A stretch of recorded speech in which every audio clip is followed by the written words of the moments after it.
across the plains. Hope rekindles in the crimson tide as freedom's anthem calls our names. Great again, we rise as one, under stars that guide our way. A song of promise has begun, and strength returns in light of day.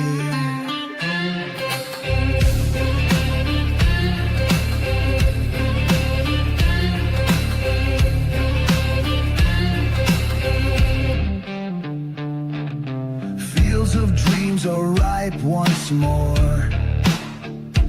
Factories hum with honest pride.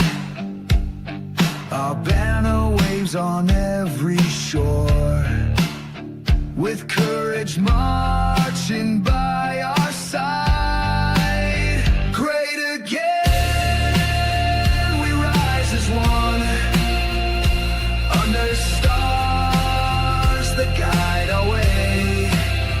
A song of promise has begun, and strength returns in light of day.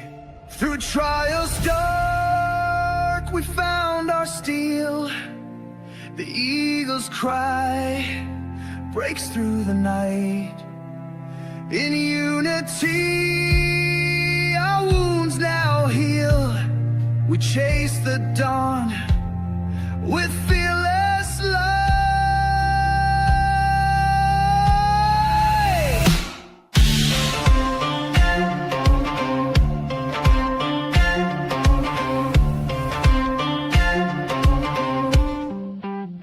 Great again, we rise as one, under stars that guide our way. A song of promise has begun, and strength returns in light of day.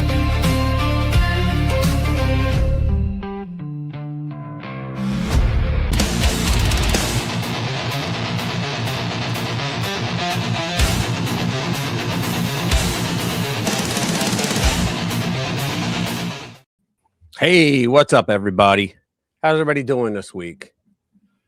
Let's see. We got Chris. We got Jimmy from Philly's in the house. Commander, our Canadian friend from up the Nuke to Nuke. Well, not the Nuke, but hey, Simon, what's going on? What's up, Bobby? Let's see. We'll wait for more people to come in. What's up, Dr. Jade? How was your week? Oh, it's just another week in the, in the life. In the annals of life. Yeah. Not bad. Good. There is, oh my God, there's so much good news this week. The first one, everybody knows we're going to go over the Don Lemon story, right? But there's so much good news this week. It's going to be out there. What's up, Christopher? Yeah, I told Rich, I told Rich that I was tired of hearing about this little pipsqueak, but he's just Rich is so delighted to present this stuff. I'm going through gales of ill-mannered laughter. You know, it's not nice to laugh at somebody else's misfortune. Sheldon Freud, I don't think so, because I'm not a Nazi like he is. But hey, that's another story. But yeah, we're anyway moving from that insight. Yeah, really. But yeah, well, see, the whole point is that in Minnesota, that's like ground zero, man. They're saying every state. Now, why do you think? Ready? So my hometown of Philadelphia is the next one it's the next target for ICE. They're going in there, and the politicians are already starting up Minnesota style. You know, get out. We don't want ICE here. And my big question is, well, then what kind of fraud are you guys involved in? Can you beat out California or Minnesota? Because California, if we want to hearing, the dollar amount dwarfs. It absolutely dwarfs Minnesota. What in California? Minnesota's was as corrupt as it could get with the signal chat and all that. I mean, we found out even more. There was there's more Democrats that were involved, elected officials. The lieutenant governor allegedly was in that. Allegedly, Keith Ellison, the AG, was involved. But Peggy Flanagan, the LT, the lieutenant governor of Minnesota, she was in there coordinating a lot of it. Now, when you accept foreign money, right, and you bring foreign money in to do a terrorist insurrection, let's face it, guys, that's what it was. They were, and they're all going to go, Trump's the one that did an insurrection. You know, we're going to get all those Neanderthals. But the fact of the matter is, this really was an insurrection because they had like whole teams that were involved, and it was an actual. It was run like a military operation. Yeah, they had OPSEC that would make any sergeant take note. Yeah. Well, hey, what's up, Charlie? Good to see you. If people don't know what OPSEC is, that's operational security. It's all their communications and stuff. Right. But the thing is, they put up the city didn't do this, but in Minneapolis they put up these cameras in all over the city, right? And the cameras were what were reading license plates. And so they were reading license plates and immediately sending them up to a database, a state database, to tell, was it a federal vehicle or not? Or was it rented? If it was, let's find out who rented it. Now, that means somebody inside the state government was doing this. Come on. I mean, really? They went, you know what? I don't trust a lib nut as far as I could throw them. And if you've seen some of those heifers, you can't really throw them that far.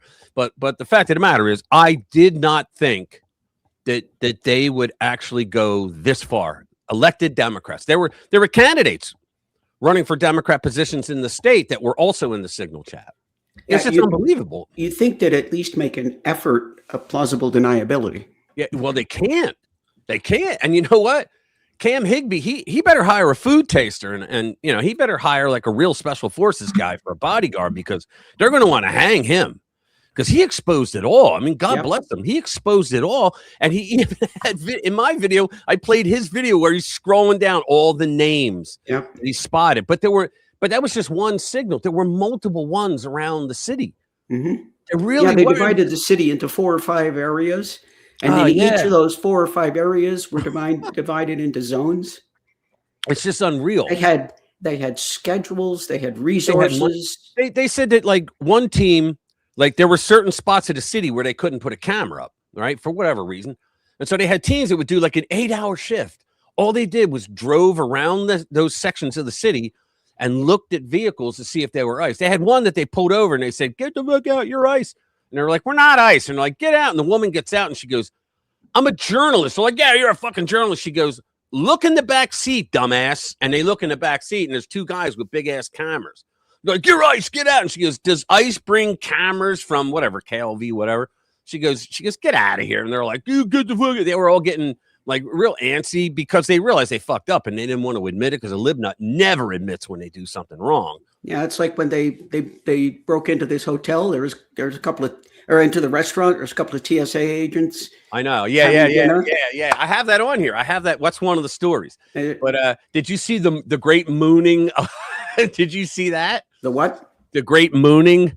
They had the ICE agents upstairs in the hotel. And the people were downstairs like screaming and all that. And the agent just looked out the window. He turned around and just mooned them, turns back around, gives them the finger and walks away. It was the greatest thing ever. Now, he might lose his job over it. Hey, what's up, Robin? Good to see you. I was in your live stream the other day, the podcast that you did. And I just wanted to say hi because I watched it for about 15 minutes and then I had to go. I had to get to work because it's early where we are. So it was good, though. It was good what I heard from you. That's the kind of stuff I want to talk with you about and 40, if we can ever get that going. But guys, we just got a plethora. Let me go over real fast what we're going to talk about this week.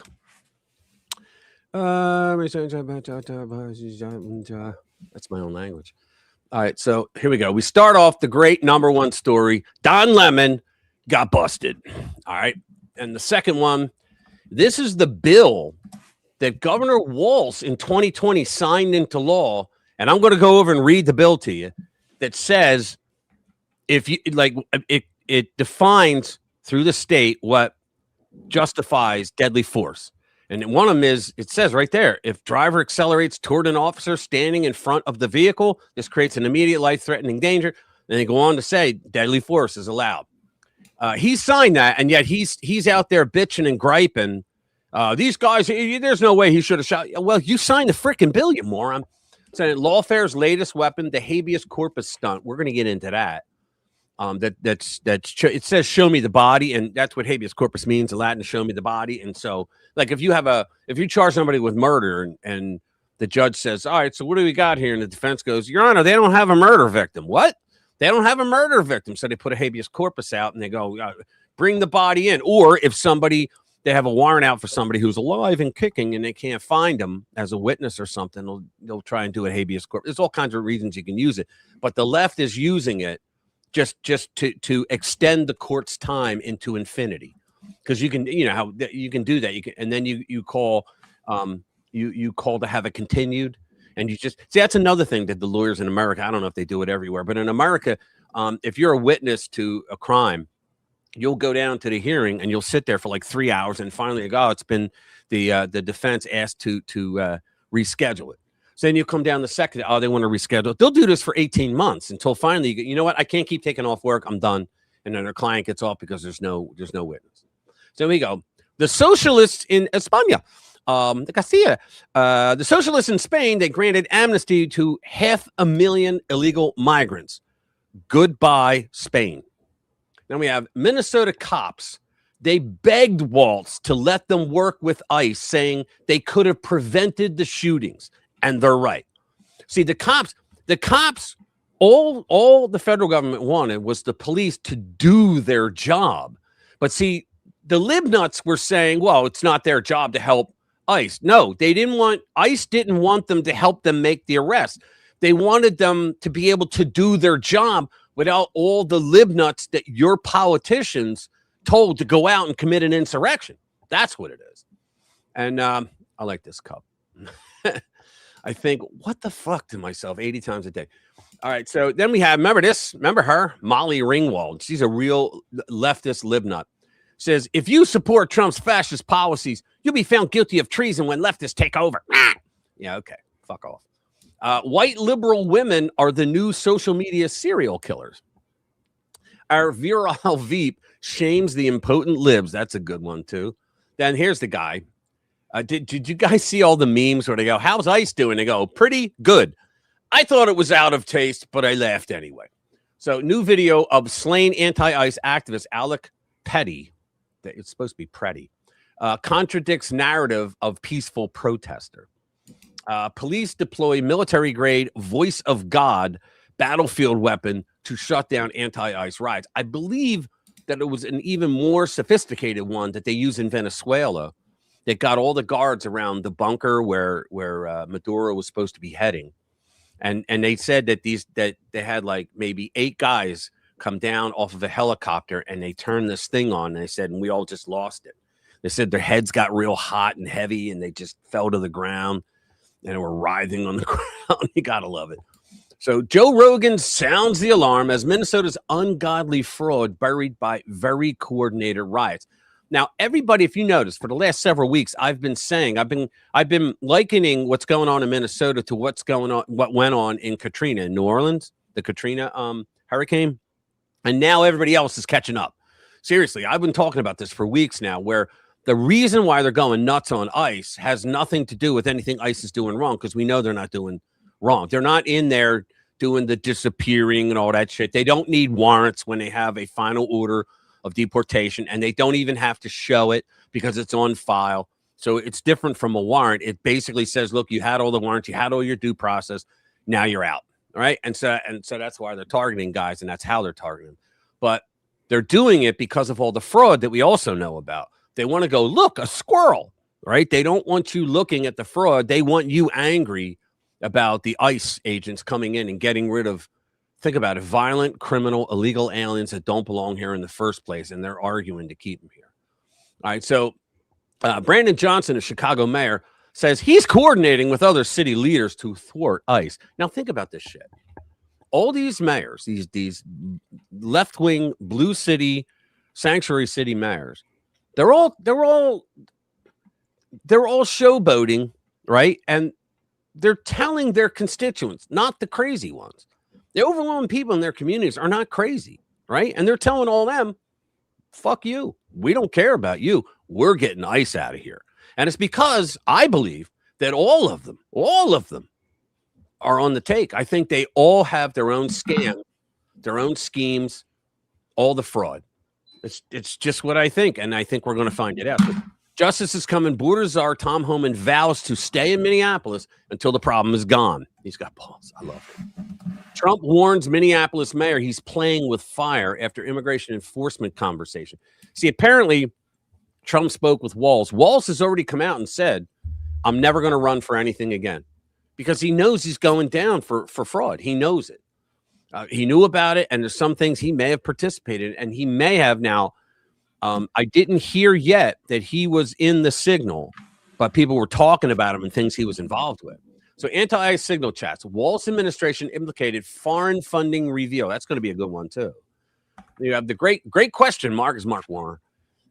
Why is Tulsi Gabbard at an FBI raid on an election office in Fulton County? Because the feds descended on Mark, who we interview here a lot. He told me that the feds descended down, and he had a part of that happening too, onto Georgia, into Fulton County, because they stole an election, and now they have the evidence. So now they're going in for even more evidence of the cover-up. So here you go. Dr. Oz, he says up to $4 billion in healthcare fraud in California. And this one here, the crackdown. Governor Newsom may be involved in dirty money laundering scheme from Mexican cartels. Can you believe this shit? The Mexican cartels that were bringing all the fentanyl in, that was killing, what is it, like 3,000 to 7,000 Americans a year? I can't remember the number, but it was killing a lot of Americans. And this prick may be involved in one of their schemes. Here we go. The View's very stupid Ana Navarro. I had to write that. Sorry. The View's very stupid Ana Navarro makes a fool of herself by suggesting ICE agents start doing exactly what they've already been doing. Well, why don't they just go around and start arresting people and for deportation, and that's it? Okay. It's like, that's what they've been doing, and you guys have been acting like a bunch of jerk-offs. LA anti-ICE morons swarmed a restaurant because TSA employees were eating there. They went nuts because they thought they saw uniforms and they thought that they were ICE agents. And then some of them still got mad. Here it is. No political considerations. Tampon Tim tucks tail, vows to never run for anything ever again. He's a clown. And this is pretty good. Digital ID. Robin, you're going to like this one. Digital ID is being normalized in Canada, in China. So a deal reached between Trump and Dems to avert a total government shutdown. Oh, good. I hadn't heard that. I know. Everybody says, well, Trump caved. No, it's called the art of the deal, right? It's called the art of the deal. And Trump probably told them, look, morons, we're ready to do like the same thing we did the last time. And you guys are telling people, you're telling the Americans that unless we stop ICE, like what they do is they did the swarm of ICE. They didn't do regular ICE. They threw extra people. It was extra ICE, man. They threw extra agents into Minneapolis to handle it. And so they said, well, we don't want that, or else you're going to have a shutdown on your hands. And Trump went, okay, we'll go out to the people and we'll tell them that you're shutting the government down because you don't want the federal government doing their job to get rid of these illegal aliens. And so I think that's how he was able to get the deal. We'll get into it. This guy here, I forget his name right now, but he is a hell of a lawyer. He's on YouTube. I'll put his link down below. But it says attorney, self-defense expert, Alex Pretty shooting was legally justified. And I watched, it was like 45 minutes. I watched the whole thing. We're not going to watch all that, but we'll get into the story. If you ever want to watch something, he covers like every single big event that happens. He talks about it and he gives his legal expertise, and he's really good. So here we go. Questions mount over Representative Omar's winery. Valuation jumped from $15,000 to $5 million in just 1 year. Now they're saying it's $30 million, but some are saying it's up to 42. There's no way it could happen. It's impossible and they had independent journalists. God bless the independent journalists, because they actually went out to where the address is listed in the state of California for that winery, and there's no winery there. There's a big ass building there with, like, it's an office building, right? But they went to the registry. They spoke with the management. They said, no, there's nothing like that here. So they lied on that form. So there is no winery, right? So, I mean, think about the balls it takes for a representative in Congress to actually try to pull that off. Here's a good Al Gore one. 2 decades of inconvenient inaccuracies. People are getting tired of the climate change bullshit. Virginia judge blocks. This is great. He blocked the Democrats' redistricting push ahead of the midterms because they were doing it. I believe it was they were doing it based on race and couldn't prove that they were doing it politically. Politically, you're allowed. Race, you're not. So the Democrats always say, "Oh, it's always racist when the Republicans do it," but when they do it, oh no. So FBI raids Fulton County election hub days after Trump vows prosecutions for 2020 election. Here we go. And so they're already out there saying, well, we're going to protect the vote here. The Republicans want to harm the vote in Fulton County. It's like, no, you harmed the vote and they're just rectifying it, jackass. And then we have the top left, which is just a plethora of stuff. Let's go into Don Lemon first. Let me see who else is here. Hey, what's up, Bass?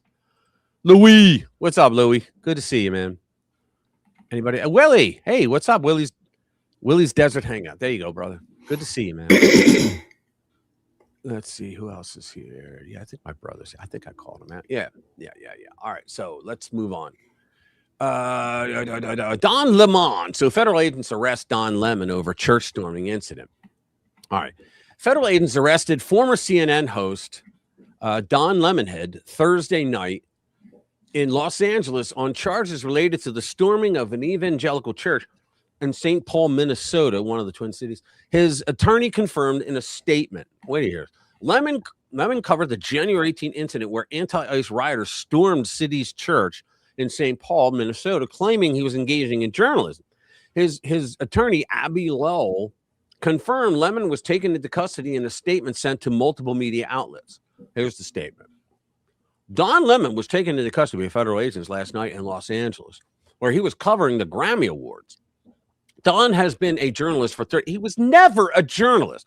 Has been a journalist for 30 years, and his constitutionally protected work in Minneapolis was no different. No, it was different because he wasn't acting like a journalist. He was asked to leave the church, which is private property. First Amendment doesn't get you to say, I'm allowed to trespass. Sorry, Don, it doesn't. And that's what he's being charged with, pretty much. And here's a great one, guys. He's being charged with two things. One of the charges comes from the Ku Klux Klan era. I kid you not.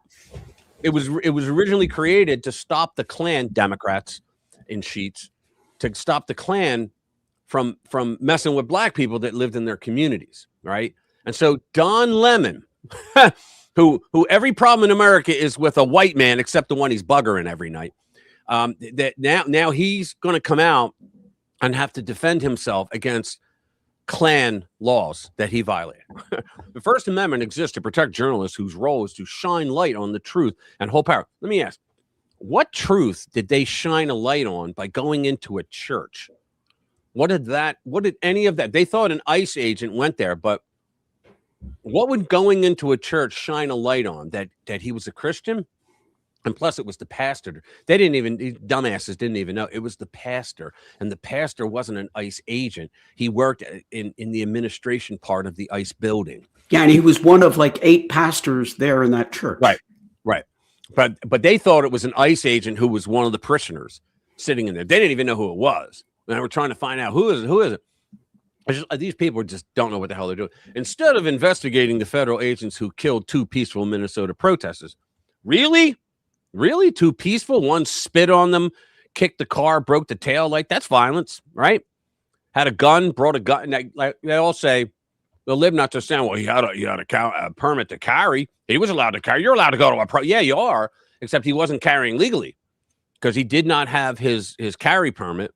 Okay, which, wait. I got mine renewed today. Let me jump in on this. Let me jump in on this. First of all guns are racist and unconstitutional. All gun laws are racist and unconstitutional. Second of all, I don't give a shit if he had his permit on him. That's like a fucking $50 misdemeanor. Stick it up your ass. No. It kills their argument that he had the right.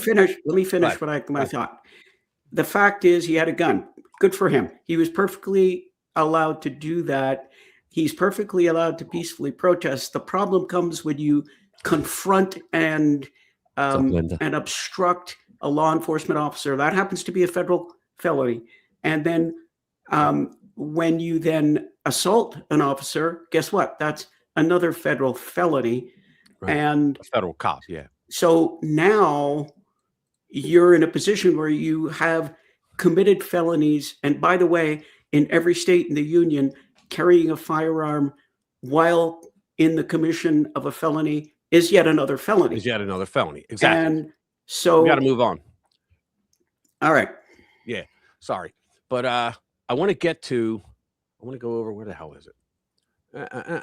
Yeah. This morning. Okay.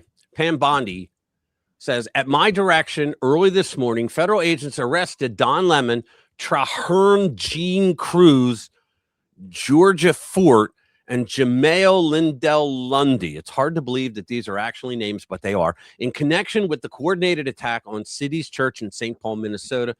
More details to come.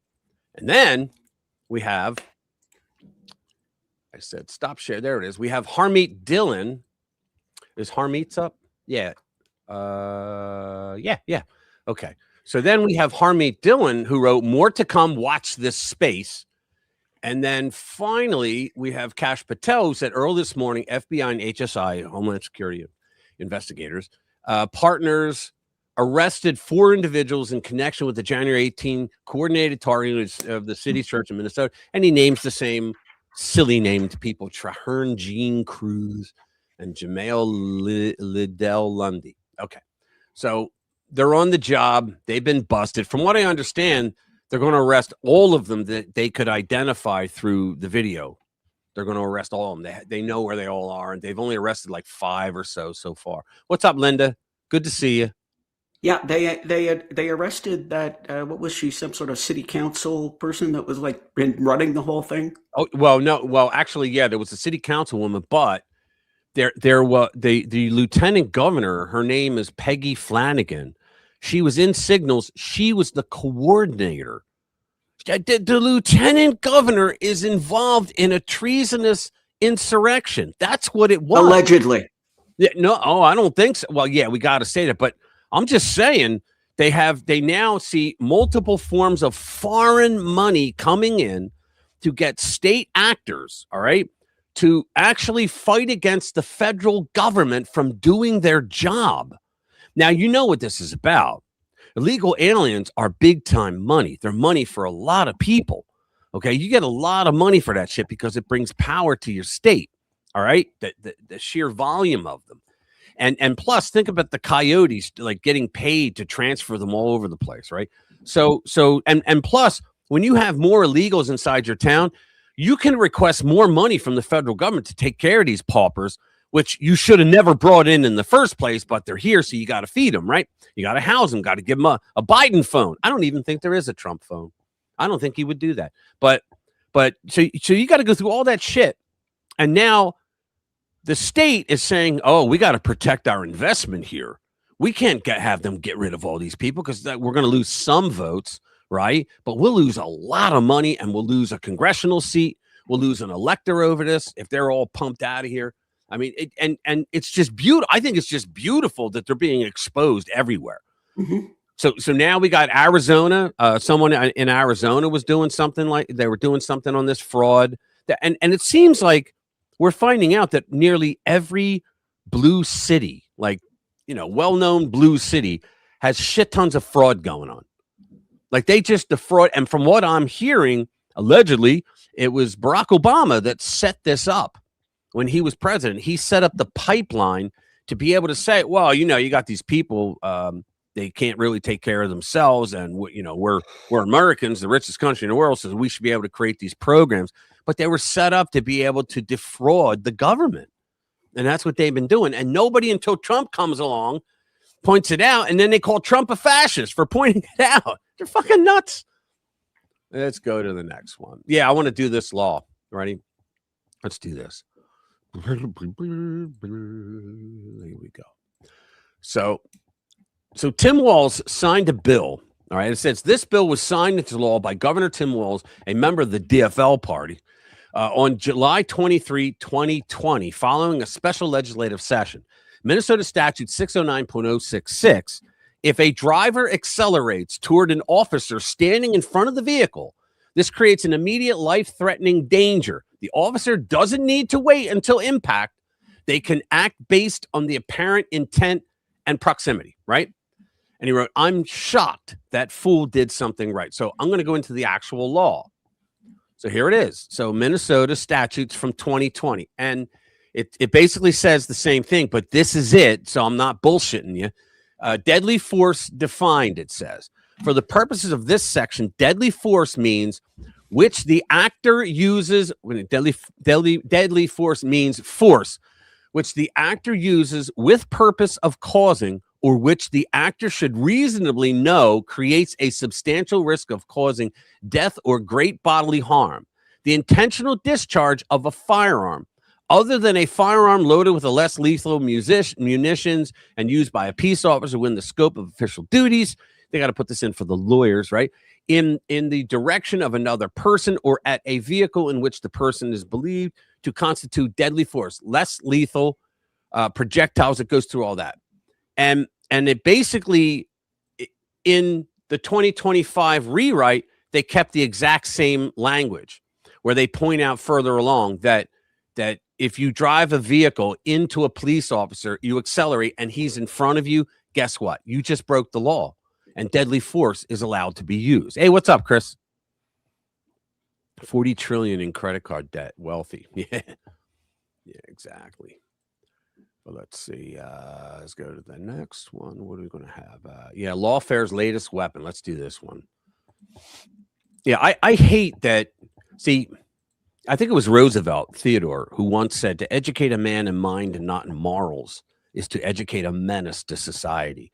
So we got all these lib nuts and special people who we made lawyers and judges and whatnot, and they don't know their ass from a hole in the ground. Ketanji Brown Jackson, perfect example. They don't know their ass.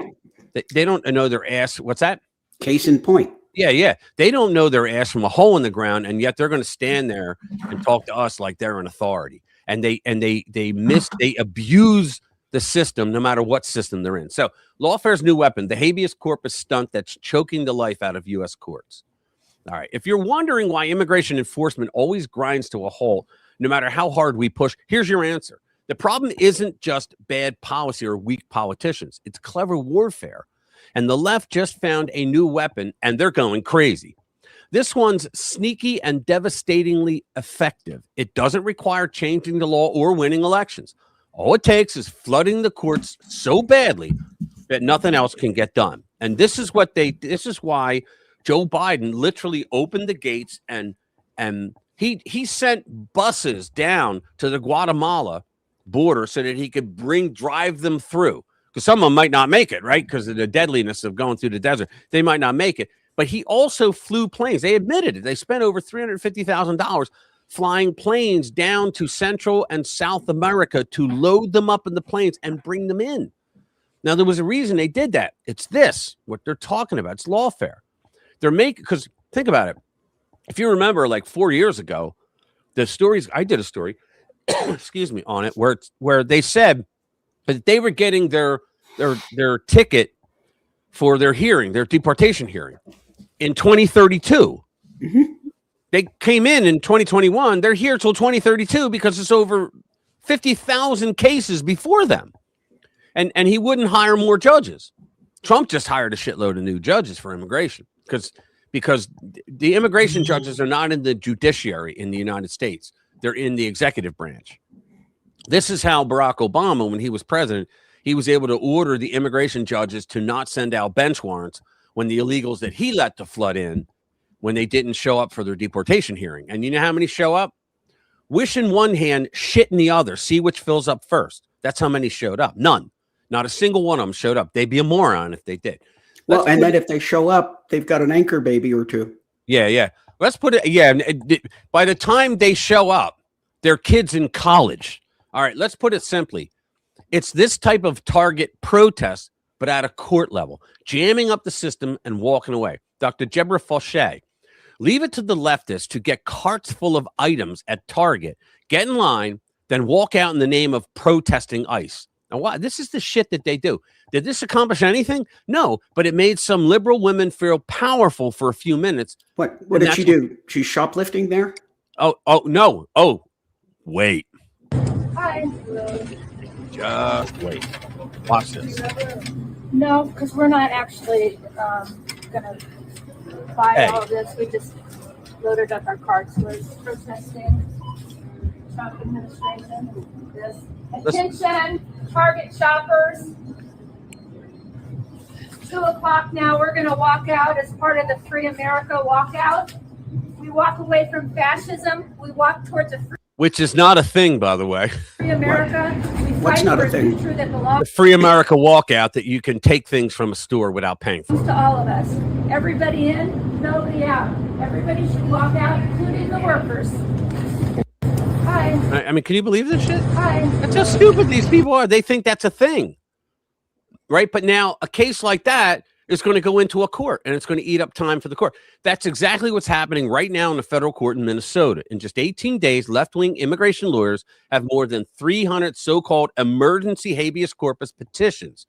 That's more than half of all civil cases filed in that court so far this year. This is an attack on the courts, and it's working. It's a deliberate attempt to jam up the system and force judges to start releasing detainees before the government even has a chance to respond, because you go on the clock. Now, I don't know how they get away with it, but every jurisdiction, I think it's like, what is it?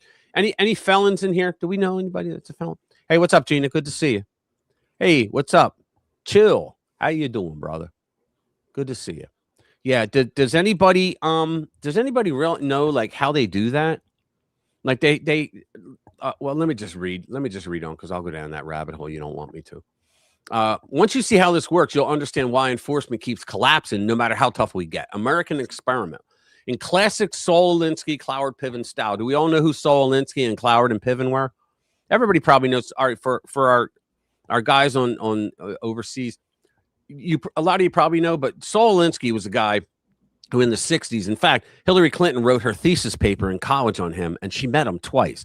Obama was also an Alinskyite, but he never met him. But Saul Alinsky was just a con man on the left who figured out ways to make money, right? And one of his star pupils was the Reverend Jesse I Have a Scheme Jackson, who, when he created his Rainbow Push Coalition, he would go up to like a manufacturing plant, and he'd go up to the executive's office and say, look, we understand that you don't have as many black people in management that we feel you should, considering there's a lot of black people that are working here. So what we're going to do is we're going to boycott your ass and make you look like you're racist.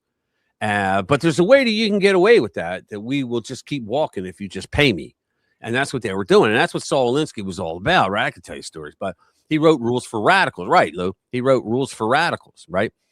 And then the other one, Cloward and Piven. Cloward and Piven were a married couple. She kept her last name. It's the feminists. My name is Mary, kept my last name, right? And what they did is they came up with a way. They said, look, this is how you destroy a nation and make it socialism. So what you do is you make economic policies that are just terrible. You create such chaos in the law that your society breaks down. And everybody finally gets to a point, it could take years, gets to a point and says, fuck it, just do anything. Just stop this. And so the government collapses, the economy collapses, and then rising out of the ashes is the savior of socialism. So this is how Cloward and Piven, whenever you hear, they're pulling a Cloward and Piven, that's what it's all about. Sorry. I know most of you probably knew it, but for people who didn't, that's what's going on. So in classic Saul Alinsky, Cloward, Piven style, immigration lawyers have overwhelmed the local federal district court with habeas corpus filings to bring normal business to a halt. Let me explain one other thing, just to give you an idea. When remember the 2008, the housing market crash in the United States, and it killed a lot of financial systems. Well, this was started by a Saul Alinsky tactic, okay? And what they did was, it was a woman named Gail Sincata, and she was out of Chicago. It was a white lady who, I say that for a reason, who started saying she paid for a study to do on redlining. Now, everybody today thinks redlining is these racist bankers would draw a red line around black neighborhoods and say, well, don't rent it, don't give mortgages to those people. Well, they did draw lines around those sections of the city and said, don't get, but it had nothing to do with race.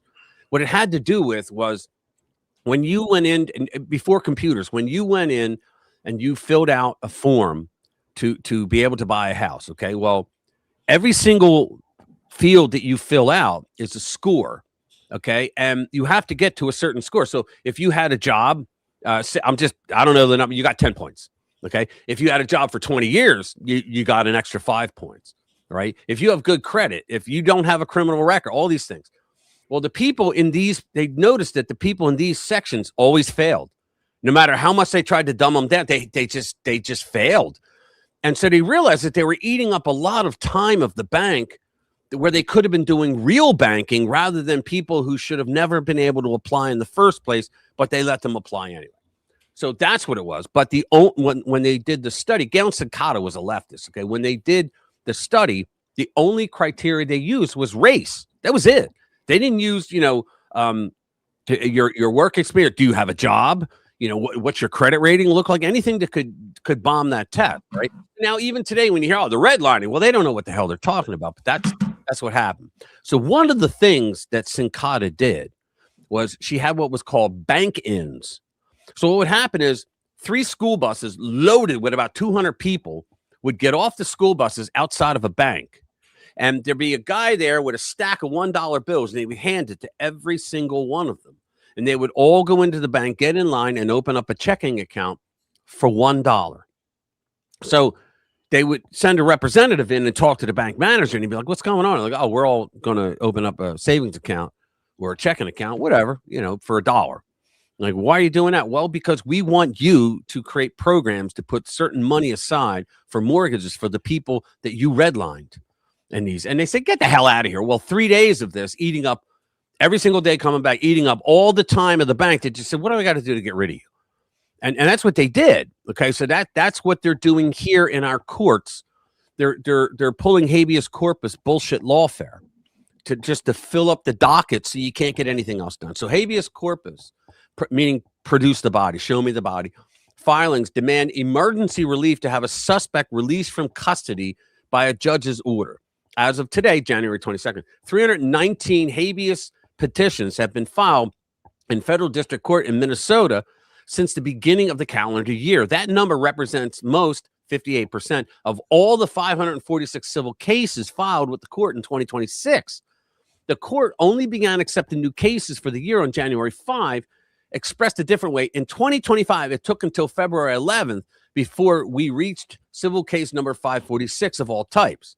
With more than 300 such emergency filings made in 18 days, the court has little time to do anything else, such as try criminal cases or issue arrest warrants. Right? It's like the Star Chamber, right? In secrecy. So that's the newest thing that I'm going to be nice, that the lawyers are up to protect their clients. So they're abusing the system and making the process the punishment is what they're doing. And we're going to see more and more of that, and it should piss you off. Let's see about Canada. Yeah, I read the book. I read his book. I read all that crap. There was a better one that was written by he just passed away too. What the hell was his name? Oh damn! Now I can't. Howard. Oh crap! I can't remember his name. But he used to be a liberal, and then the Black Panthers murdered a woman that he got a job being their bookkeeper, and he came to our side. He came to the light, and he wrote all kinds of books. One of them was Rules for Revolution. He wrote, and it was about Barack Obama and understanding how the progressive mind works. And I thought I understood liberals and progressives until I read that book. And it's like $1.99 on Kindle. It's the greatest read you'll ever have because he gives you insights. And the reason he knows is because he tells you right in the book. And every book he ever wrote, he tells you pretty much. I grew up in a communist family in the United States. My mother and father were pure 100% commies. And so were all my family. And he talks about what life was like being a communist. While other kids his age were playing baseball, he was going to rallies and in support of job growth and stuff like that. Right. What's that? There's a part where as pissed off as you can be, full at the end. Yeah, exactly. All right, let's go to the next one.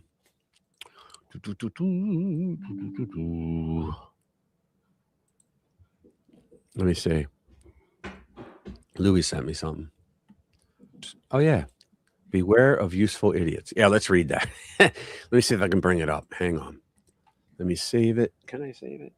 Yes, I can. All right. What do we want to save it as? We're going to put it. Hang on, guys. Louis sent me something pretty good. So let's do that. Let me come back in. All right. Here we go. Here we go. Let me stop sharing. I'm going to bring the image up. Okay. There it is. And there we go. All right. So beware of the useful idiots. So let me go one more time. Where is it? Come on, open up. Sorry, I can't see it. That's why I got to do this. I don't have glasses on.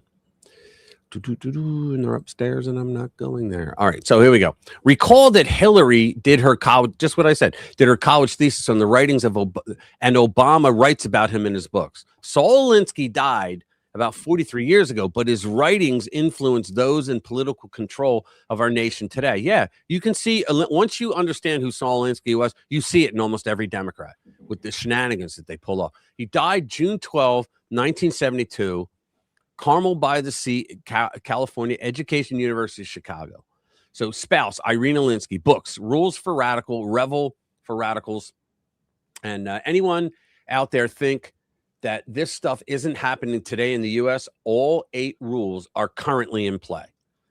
It's exactly right. And there's another book that tells you, like for example, the Trump administration is actually using these against the liberals. Because one of the rules, I forget which number it is, but one of the rules is use the enemy's rules against them. So if your enemy has rules that they live by and then they're breaking them, no, force them. You do that. You say, no. You said we can't do this, but you're doing it right now. So we demand that you do it. And the reason why they do that is because it's not because they care it's because it brings attention to that prick. And the world starts writing nasty things about him. Another one is you don't need to go after every single Democrat. Well, he would say Republican, conservative. You don't need to go after every single one of them. Just pick one and hammer the shit out of that one and say how it's their ideology on top of them being the person that's doing this corruption. And then it spreads to everybody associated with him through being a member of their party and ideology. So I thought it was great.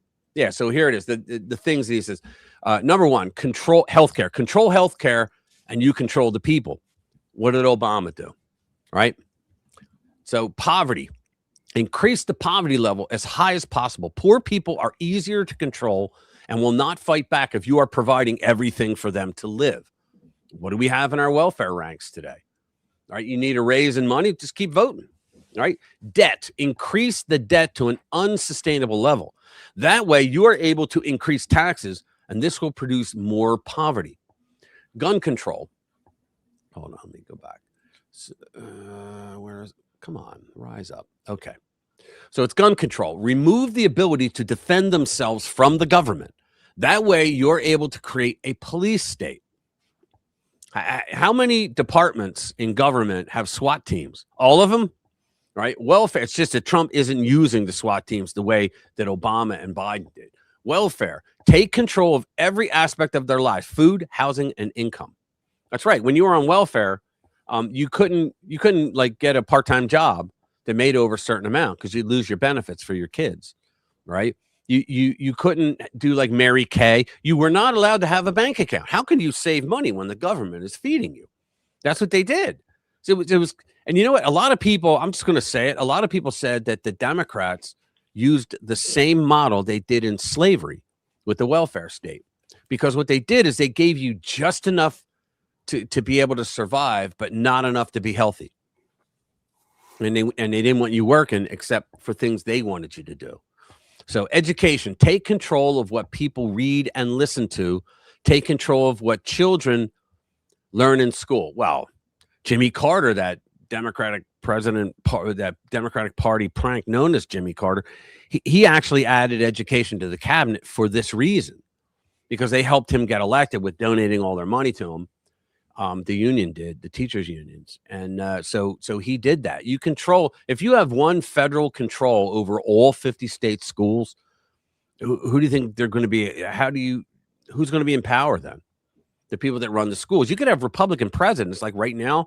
Trump came to the realization that in his first term, he was the president And the Department of Education was under him, but they didn't give a shit about anything he said. So what's he doing? He's getting rid of the Department of Education. He is. He's actually doing it. Class warfare. Democrats are huge in this class warfare. Divide the people into wealthy and poor, but they do wealthy and poor, straight, gay. They do black, white, male, female, everything you can possibly do. But class warfare is it, because it makes the people that are poor by their design be jealous of the people that are rich. This is why you hear, like, the rich should pay their fair share in taxes. Well, according to the IRS, the rich pay overwhelmingly more than anybody else in taxes. You say, well, they earn more. Yeah, but they pay more of the entire burden, and they don't use any of the programs they're paying for. So divide people into the wealthy and the poor.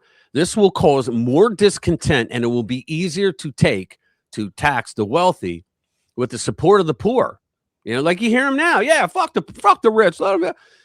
Does any of this sound like what has happened in the United States? Alinsky merely simplified Vladimir Lenin's original scheme for world conquest by communism under Russian rule. Stalin described his converts as useful idiots. The useful idiots have destroyed every nation in which they have seized power and control. It is presently happening at an alarming rate in the U.S. Quote, it's difficult to free fools from the chains they revere. And I always said it differently. I said, you can't call it oppression if you keep voting for it. And they keep voting for it.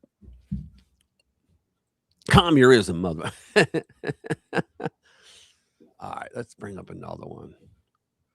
How do I take that out? I got to remove it from the studio. There we go. Give me some room here. All right, let's move down. So Spain, socialist Spain, my goodness. Here we go. So socialist Spain to grant amnesty to 500,000 illegal immigrants. What could go wrong?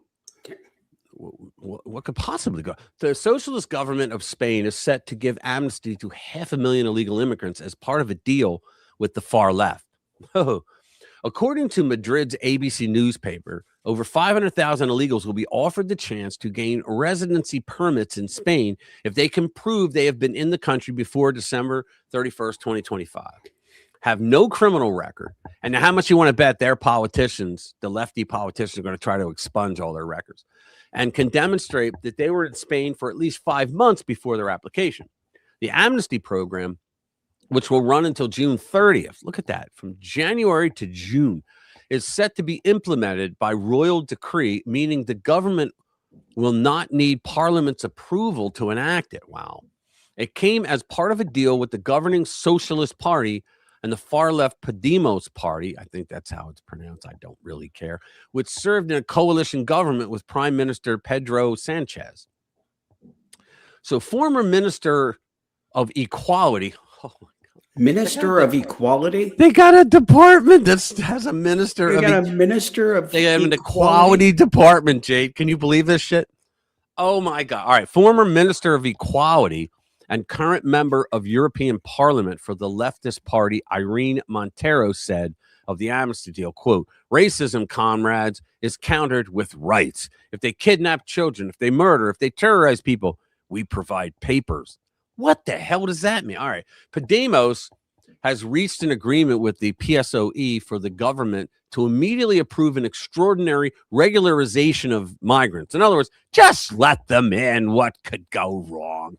Podemos is here to guarantee rights, and papers are rights. Fascism is stuff these people don't even know. Gentile was that his name was Giovanni Gentile. He was the guy that created fascism. It wasn't Mussolini. It was that guy. In fact, Mussolini took his ideas and made them law. Okay, so and Gentile was a student of Karl Marx. So they always go, fascism, they're on the right. No, they're not. They never were on the right. Fascism is stopped with more rights, Podemos Secretary General. So whenever you hear them say, oh, the fascists is on the right, just know you're dealing with a moron. The move will be the first major amnesty since 2005 when the previous socialist government, read that's the common link for amnesty is socialism, of Jose Luis Rodriguez Zapatero. Hey, how did I do? Granted amnesty to up to 700,000 illegals. Yeah, that's how you do it. According to a report from is that Funkus? Funcas, whatever, think tank. There are around 840,000 illegals. Currently, we got that many in New York. Currently, excuse me, living in Spain, more than 8 times the amount of 2017. The report found that they mostly hailed from the Latin American nations of Colombia, Honduras, and Peru. Jesus. I mean, we were taking people in that were from where? The people that were eating the cats. Where are they from? The Haitians? Oh, was that the Haiti one? Yeah, It's I think they were the from Haiti. Haitians, right?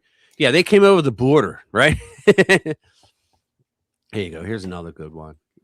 This is the cops in Minnesota, right? Like everybody thinks the cops are the bad guys because they didn't do anything. What's this?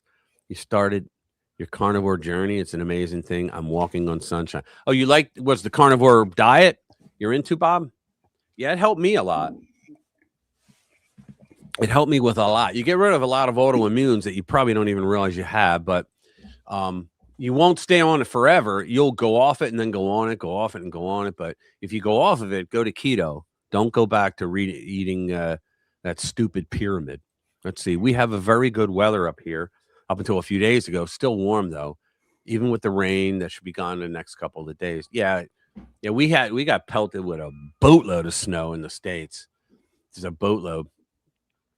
Let me see what else is going on. Yeah, how did you do? The Northeast took it right up the old chute. Yeah, we took it up. We in my area, I got they said that I was going to get like 8 inches tops, but I really got like 12. In the end, I had my snowblower, which is 2 years old. It's an Aaron's, whatever. They're supposedly nice, and it wouldn't start. And I was like, so I looked into it, and it was because dumbass, I didn't burn all the gas out the last time I used it. And I didn't use it at all last year. We had no snow to use it for, right? We had snow, but so the carburetor was all gumped up. Yes, thank you. And so I went out there. My 61-year-old ass went out there in the garage that's not heated and tried to take the cover off the carburetor so I could spray it with the cleaner and wipe it out. No, Ariens, Ariens. I think that's the name of it. But they're very popular. They're very good. But anyway, so I wipe it out, put it on. Well, my hands couldn't handle it because the cold. It was 5 degrees out, and the cold. It was so bad I couldn't do it. Fuck it. So I went and shoveled 4 times that weekend. Yeah, and you know who had it worse? I guess right through like Oklahoma, down into Texas, across like Texas got it. Yeah, they got snow and people like into I think Tennessee. I mean, they got what they got was like freezing rain. Mm-hmm. They got and, my son said what's funny is he's in Texas now, and he goes, it's kind of funny to watch people try to drive in the ice. He goes, because they don't sell like all season tires in a lot of places down there because they don't need it, right? It's always like one climate, hot or hot. Well, two, hot or hotter, right? So when they have snow and all that, they shouldn't drive, but they do. They just do. Starter fluid for what? No. This was because I had cleaned out. I drained out all the bad gas, put good gas in, tried to start it again. Even plugged it in and tried to start the electric starter, and it wouldn't work. And so then I did some research, and I go, yeah, your carburetor's gunked up. So I went and got the stuff, but it doesn't matter. When it gets warm again, and I can do it. It'll run when it gets warm. I will fix it. Yeah, it will run when it gets warm, and I'll be ready the next time. I just got to remember to burn all the gas out this time. All right, so here we go. Let's bring this one up. Yeah, everybody was like yelling at the Minneapolis police. They were like, what the fuck? We didn't do anything. Right. So here we go. So let's bring this up. New York Post. It's Minnesota cops beg walls their polls to let them work with ICE. Say they could have prevented shootings. So it has here. Let's get rid of that. Let me get it bigger. The head of a major Twin Cities police union slammed local officials for blocking cooperation. Let me tell you something. The politicians, now remember this, guys. The politicians in Minneapolis and in LA and in New York and all these freaking blue cities, they were the ones that said, well, we're going to defund the police. Remember that shit? And a lot of them did. They went through with it, and crime just 911 became dial a prayer because it was just so much chaos going on, right? So some of them said, well, we're going to abolish the police and replace them with what? Military? No, with social workers. How the hell does that work? I mean, and so now they got the balls to tell the cops, well, you can't do your job and defend people who are doing their job, right? You can't keep your wild mobs. And you want to know something? I'm sorry, but the rhetoric that French Fry, Jacob French Fry, the mayor of Minneapolis, and Tim Walz, and the lieutenant governor, all the shit that they've been saying about ICE. I mean, did you hear Tim Walz last week? He likened what was it? He said little kids. I'm hearing reports that little kids they're hiding in their bedrooms, afraid to go outside. And then he went further, which is bullshit. If they're illegal, yeah. But then he goes further and he says, we've all grown up. Many of us grown up reading that story about Anne Frank. And as he said it, some guy on the stage went, oh, like you could tell he was like, oh my God, he went there, right? And so in other words, ICE are the Nazis and the kids are like Anne Frank. Unfreaking believable. So you have these guys, you got Jacob French Fry, who comes out and says, ICE, get the fuck out of my city. Like trying to act like a fucking tough guy, right? But what the hell? They didn't think that those people are going to go absolutely bonkers knowing that the leaders of the city are telling them to? All right. So I'll start over. The head of the major Twin Cities police unit slammed local officials for blocking cooperation between local cops and ICE and Border Patrol agents, saying if they had been involved, there would be no loss of life. I think he's right.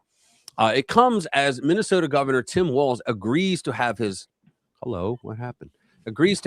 top cop work for President Trump's border czar, Tom Homan, after he rushed to Minneapolis Monday after Homeland Security Secretary Kristi Noem was sidelined. They're all calling for Kristi Noem to be removed. And you got people on the right that are going, yeah, because she wears those hats and the fucking jackets. I don't give a shit what she wears. She's making some pretty good calls. St. Paul Police Federation President Mark Ross blamed state and local officials for their anti-ICE protest violence, saying that if highly trained cops were allowed to work with the feds, it likely would have prevented the killing of Renee Good and Alex Pretty. Do you ever see the memes? How's ICE doing? It has pretty good. Too soon? Yeah, well, he's exactly right. And I think that's great because now you have a union boss, right, who literally came out to the press and said, look, had you not told the police to stand down, Renee Good and Alex Pretty would still be alive, probably. Yeah, that's got to resonate with some people. It really has to, right? So, quote, since the Republican National Convention was held in St. Paul back in 2008, Minnesota law enforcement has undergone extensive training in mobile field force configurations and crowd management for major events. And because of that, I think we're in the best position to deal with that. So you got their police that are saying, hey, guys, why didn't you utilize us? And so when this all goes to court, when the families of the scumbags that were killed, what's up, Special K? Good to see you. Thanks for being here, brother. Yeah, so when they go, they're just going to say, look, your own police, your own police union came out and said, which represents all the cops up there, came out and said in a statement that they don't think the two would have been killed if they were just allowed to do their damn job. Right? Crazy. Here we go. It's probably true. Yeah. Anybody like Molly Ringwald? Well, you won't after this. Here you go. So actress Molly Ringwald. Right? Okay. Who is she known for? Oh, she's an actor. You don't know who Molly Ringwald is? I don't think so. Oh, wow. She was in a lot of the movies in the 80s, like what the hell was the one? Breakfast Club. She was in that. She was in a lot of stuff. Hold on. Let me see. Let's see. Rest in peace. I'm just bringing it up. Yeah. Yeah. Okay. So let me just read on. Yeah, she was in a lot of movies in the what was it, in the 80s and late 80s, early 90s. Actress Molly Ringwald declared they tried to make a hottie out of her, but she wasn't ever really hot. Actress Molly Ringwald declares, good actress though, the Trump administration, a fascist government, warns that support. It tells me that she's up for a role and she wants to get it. So she's coming, like Sean Penn does that all the time. Warns that supporting President Donald Trump's immigration policies will eventually result in Americans being found guilty of treason or having collaborated with fascists when leftists take back control of the government. Well, another moron doesn't know that the fascists are the leftists. It's always been a left-wing ideology. I don't give a shit what anybody says. The Nazis were leftists. Mussolini was the most popular Marxist in all of Europe in his day. And come on, cut me a break. A video posted on social media shows Ringwald going on a 4-minute rant in which she is. Oh, I gotta watch that. Do we have that? I don't think. Oh, damn it. We don't have. I'm just looking on IMDb and looking at her credits, and I'm proud to say I don't think I've ever seen one. Oh, good for you. Movie that I'm reading here. I've never watched it. I guess she started off like in Different Strokes as a child actress. Oh, I didn't know that. She was in that? Yeah, and I've never watched that either. I know the name, but I'm scrolling down this list. I have never heard of any of these movies. I have never seen one movie that she is in. Hold on.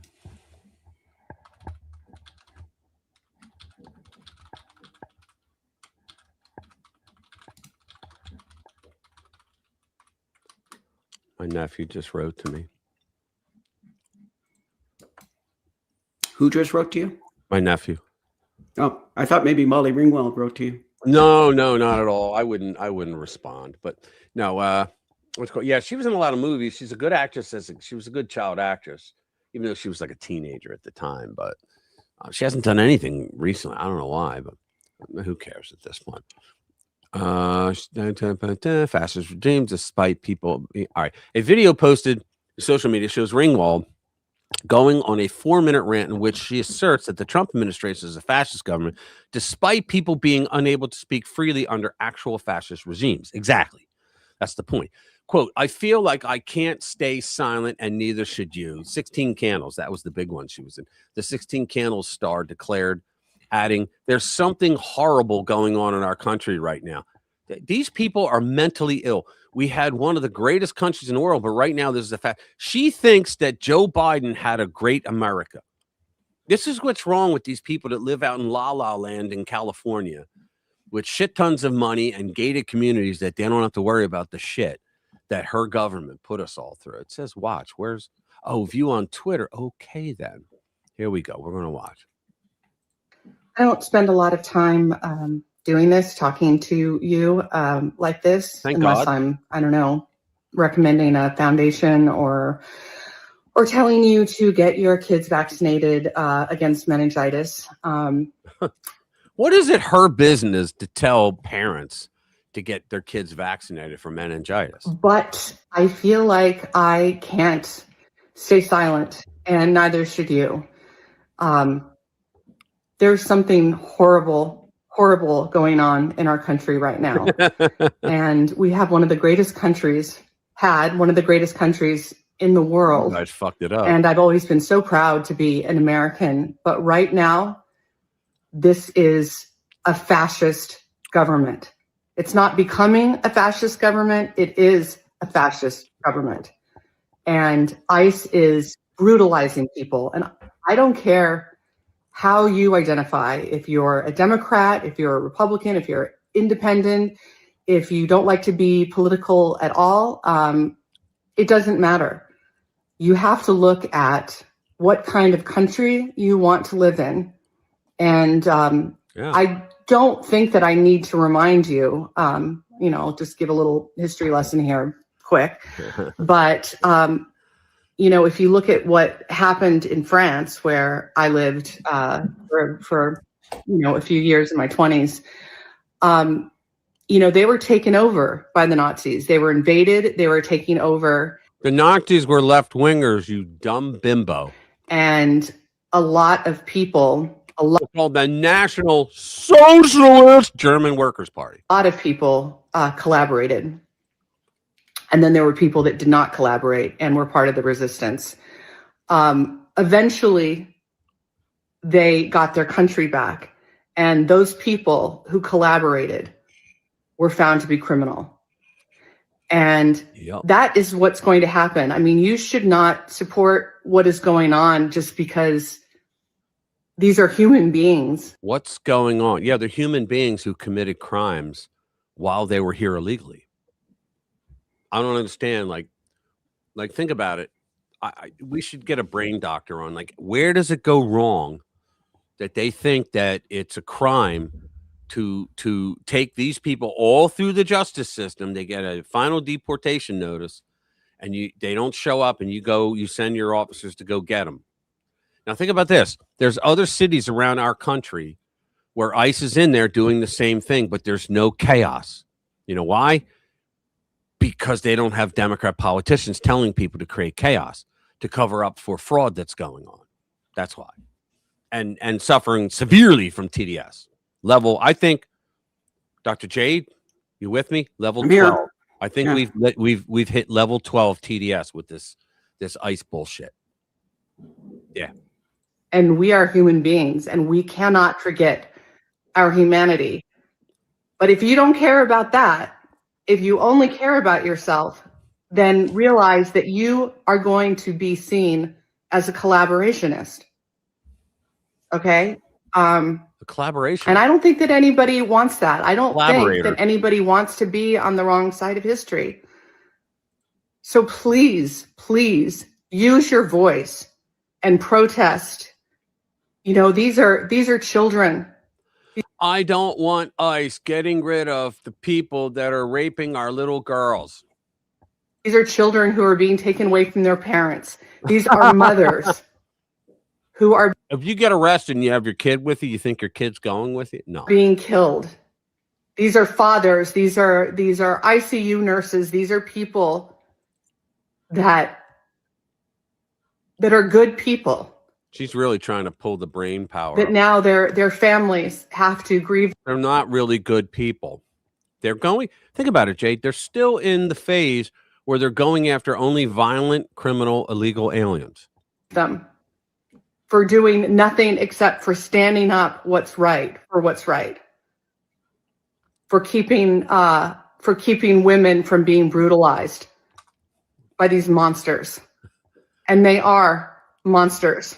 No, the illegals are the monsters. We got to get rid of the monsters. They're human beings as well, but they have forgotten that they're human beings and they have become monsters. Please don't let yourself become like that. She's a whack. Please remember your humanity. Think about your kids. Think about your grandkids. I'm going to play this in a video just so I can destroy her. I mean, this is such bullshit from one end to the other. Yeah, I know. Think about your sister and your brother. Think about, she'll never say, think about the children that were murdered. Think about the young girls that were raped and then brutally beaten to death and dropped off in a river. Think about all the deaths of illegal drunk driving and smashing into innocent American cars. Think about the murders that have happened. Think about all those people. She'll never point that out. Think about the victim. Think about this, guys. The Democratic Party at the president's address to the nation. It wasn't the State of the Union, right? It was his address to the nation. They mentioned Laken Riley, and they gave like a small little memorial of her. And everybody stood. Not a single fucking Democrat stood up for a young woman who was raped, brutally raped, and then beaten and they say with the defensive wounds on her, she fought hard. She wanted to live, and he killed her. And not one of those pricks stood up. Not one of them. Not one of them called her family. Not one. And this is a lunatic. These are all people who have kids or fathers or mothers or aunts and uncles. And they abandon them in a car when ICE is pulling up to arrest him and deport him. And then the libnuts try to find a way to lie and say that ICE arrested a 5-year-old boy. That was debunked. And people who love them. And we all have people that love us, and we love people. You hear her now? We all have people who love us, and we love people. I love people. Are you people? I'm people. Where are the people? Are there people? I mean, I hope that we love people. I certainly do. I hope that we love people. Oh, my God. Please do the right thing and stand up and use your voice. Now I have to see how she was ratioed. Let's see. Look at this. So thank you for this post. Look at all the idiots. I work with and see MAGAs daily at work. There is nothing the idiot can do that faces them. They're blindly on board with anything he or his thugs do. These people are just, it's a cult. Yeah, you know what? Science has already proved that they're the cult. Let's see if anybody chimed in. I stand with Molly. You're a moron. Oh my God. I don't hear you. Finally, look at it all. It took us to go all the way down here. We finally got. It says, I don't recall Molly's tears and outrage when these lovely people were murdered by illegals, getting sick of their moral outrage. Exactly. Yeah, they're all there. Lake and Riley, Jocelyn Hung. Oh, man, they're all there. The horror going on in this country is perpetrated by Eotis. Who is that? And his minions. Enemy of the United States. Do you see like how stupid this is? The horror going on in this country is perpetrated by Trump and his minions. Can you believe this shit? Oh, it cracks me up. It just cracks me up what these people, what they actually believe. Yeah, I mean, she's just gone soft in the head. In case you were wondering, in case you were like anxiously awaiting it, she has one movie either out or coming out in 26. 2 movies came out in 2025. Oh, does she? All right. She had like one come out, one TV series in 2024, a bunch of stuff in 2023. Yeah, she's been doing stuff. Yeah, he's telling me to read the comments. I missed a few. Because when I'm reading or viewing something, let me see. I would visit Temple with Molly Ringwald on a date. I'd get her some avocado toast. She'd watch me eat a brisket plate, and she noshes on the salad. Then we'd visit the local LA County ICE protest. Sounds like a nice day, Comedy.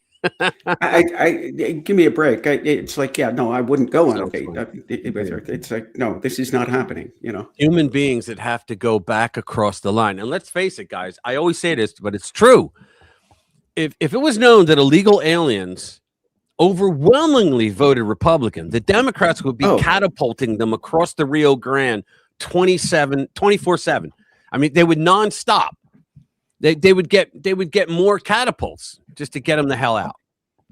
New World collaborations. Collaborationist. I know. Oh my God. These are invaders. They go back. She must be well into her 50s. Turn on the tears. Exactly. As long as I can get my cotton candy flavored grapes from Costco, I'm in. My humanity requires me to be a monster, Molly. Oh shit! Yeah, exactly. That's the left. Hear no evil, see no evil. Somebody show her some old Clinton and Obama speeches about immigrant. Exactly. Yeah, bingo. I did that one video about how they went from Bill Clinton, who really did do something about illegal immigration. He really did, but then he also like it's like sleight of hand. You know, I'm going to do all these things over here, and we're not going to tell you what I'm going to do over there. Shazam! You know, and what he did was he added things like in the NVRA, the National Voter Registration Act, things like the motor voter law thing that allowed illegals, once Democrats, like they waited a few years so it wouldn't like, oh, that's why you did it. And Democrats like Hillary Clinton started pushing to allow illegals to get driver's license because then they would be handed a registration to vote for them, right? They would be handed that. They do everything they can to cheat. I mean, it's just unreal. I just got something sent to me. Let me see. What is it? All right, there we go. I'm going to play this. I was asked to play this, and I will because I think it's going to be good. Here we go. Ready? We will find your identity. This is Larry Krasner. He is the DA in Philly. Okay, let me start it over again. This guy is a real piece of shit. He's the one in Philly that stopped doing bail and all that. We will find your identities. We will find you. We will achieve justice. This is a small bunch of wannabe Nazis. That's what they are. In a country of 350 million, we outnumber them. If we have... Can you believe this shit? He doesn't realize that overwhelmingly Pennsylvania wants ICE to do their job. He thinks we outnumber you, like Philadelphia outnumbers the rest of the state that wants ICE to do. To hunt you down the way they hunted down Nazis for decades. We will find your identities. We will find you. We will achieve justice. Now, how is a district attorney able to get into the fray that way? I don't get that. I really don't get that. They can do anything they want. They really can.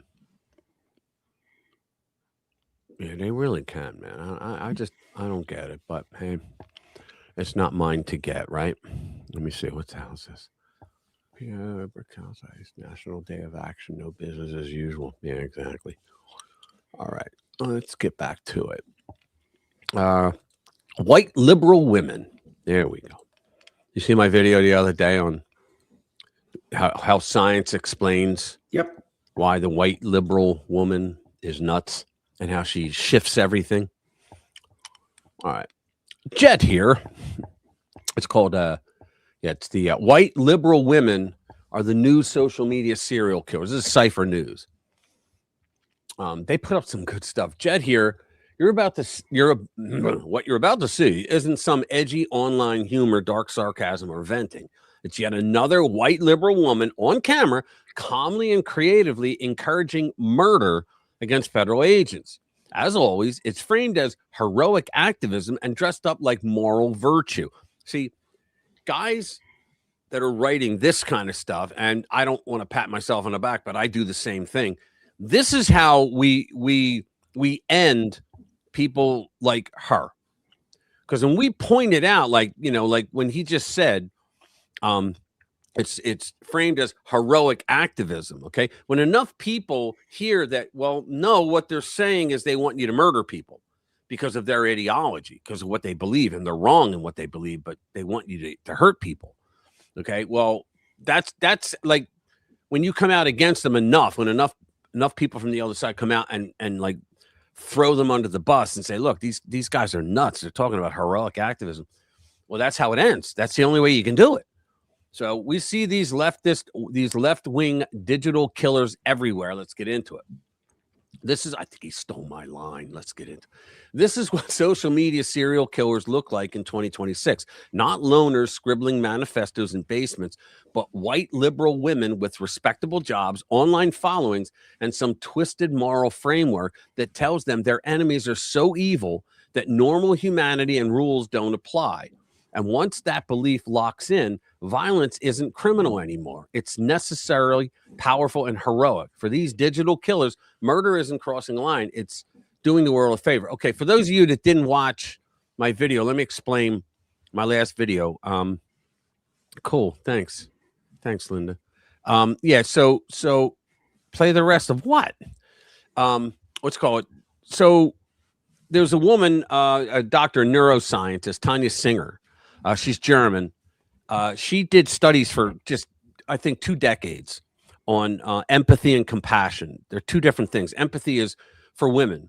Empathy is like women can actually feel the pain of someone that they love going through pain.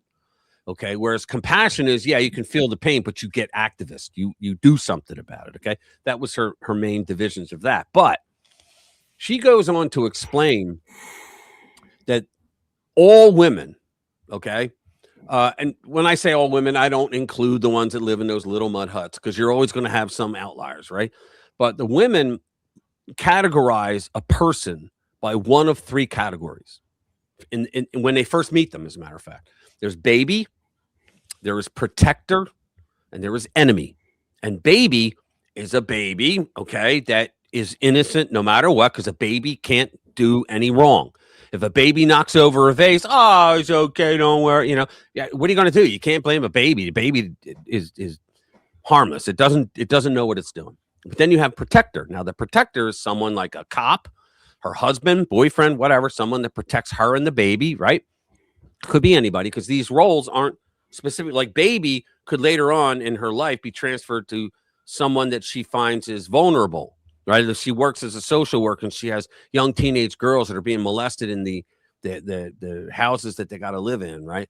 Well, that could be a baby. Okay, so So the protector is someone that protects her. A protector can fuck up and make mistakes, but they're not going to change them into like a different category because they're still a protector, so they can put up with it, right? So that's how Bill and Hillary stayed together for years. So then you have enemy. The enemy is someone that you have no empathy for whatsoever because they're there to harm you, okay? So what she says, she gets into all these nuances and how it affects their lives and all. But then what she does is she shows that they have these people, men and women, that are supposed to meet these other people that they bring into the room. The other people they don't know are working in the study. They're part of the study, right? So what happens is they get to meet them, and some of them they like, they're nice people. Other ones they're real dicks. They don't like them, and they stole like some of their food and all that, right? And so then later on, they put these same people that they met that work for it, they're getting hooked up to a thing where they could get shocked, right? They're not getting shocked at all. They're acting, right? Here's what they found out. They put image maps. Hey, what's up, Slow-Mo? Good to see you, brother. Thanks for stopping by. Yeah, so what they did is they did brain image scans while they're showing them things. So they said that with a woman, when she saw someone that she liked, okay, being zapped, she felt the pain of that person. Now, when she saw the person that she didn't like, he was a dick and she didn't like him and he was mean and all, she didn't exactly lose all of her empathy. She still had a little, but it went down considerably according to the brain, what it was doing. Now, with men, it was different, okay? The men, when they saw someone they loved or liked being harmed, they had empathy, right? But when they saw someone harmed that was a dick, right? They didn't lower their empathy at all. They got rid of it, and it was replaced by the part of the brain where justice shows. Yeah, exactly. Where justice shows, right? And so it was judgment and justice that comes in. Now, with all that said, sorry, didn't mean to waste time, but with all that said, what happened to these white progressive liberal women, okay, is they have categorically fucked up who is the good guy and the bad guy. So to them in Minnesota, okay, the baby model is the Somali and the illegal immigrant, and the protector, she's taking on the role, compassion. She's taking the role as their protector, and then the enemy is ICE, the federal agents that are trying to go after the baby, and she has to protect. And that's the craziness of all of this. So now we'll get back to it. And once that belief locks in, violence isn't criminal anymore. It's necessary, powerful, and heroic. For these digital killers, murder isn't crossing a line. It's doing the world a favor. For anybody paying even the slightest attention, the pattern is impossible to ignore. These white liberal women don't just fantasize about harming their enemies. They literally workshop it, riff on it, and try to outdo one another with creativity and plausibility. What do you hear what this woman says? I think Saudi Cracker did a video on this, broad. These unhinged white ladies feed off likes, validation, and the assurance that they're on the right side of history. And we just heard the other one, the actress, say that, Molly Ringwald. The enemy, which in this case is ICE, is framed as monstrous.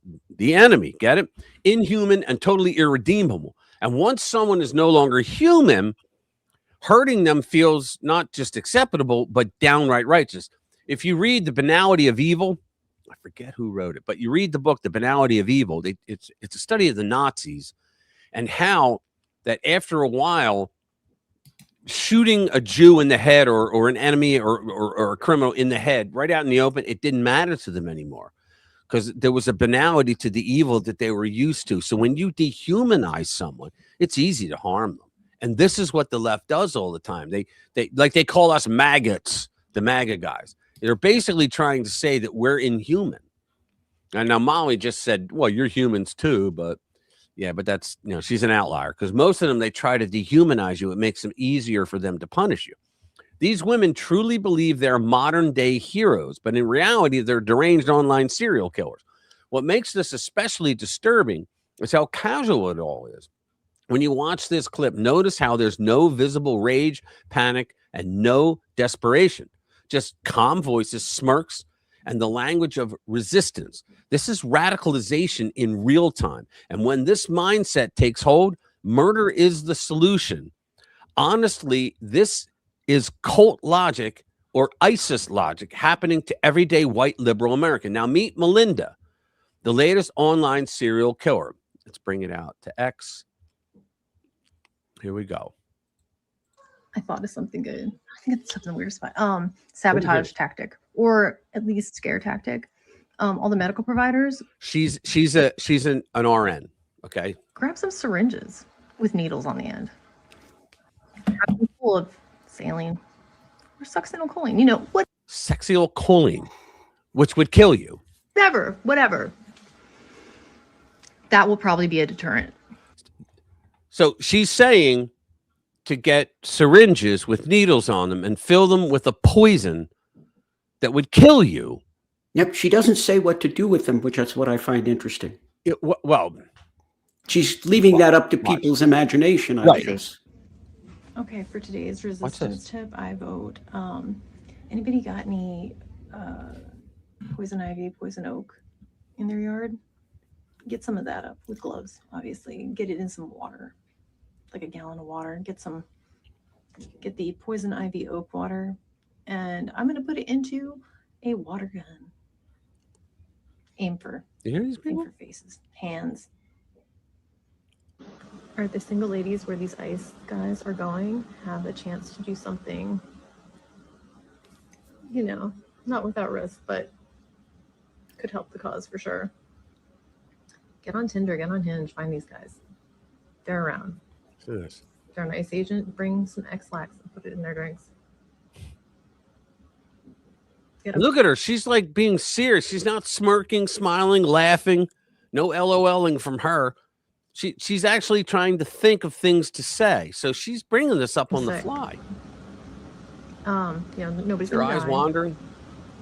Just enough to incapacitate them, get them off the street for the next day. Unbelievable. Highly easily deniable.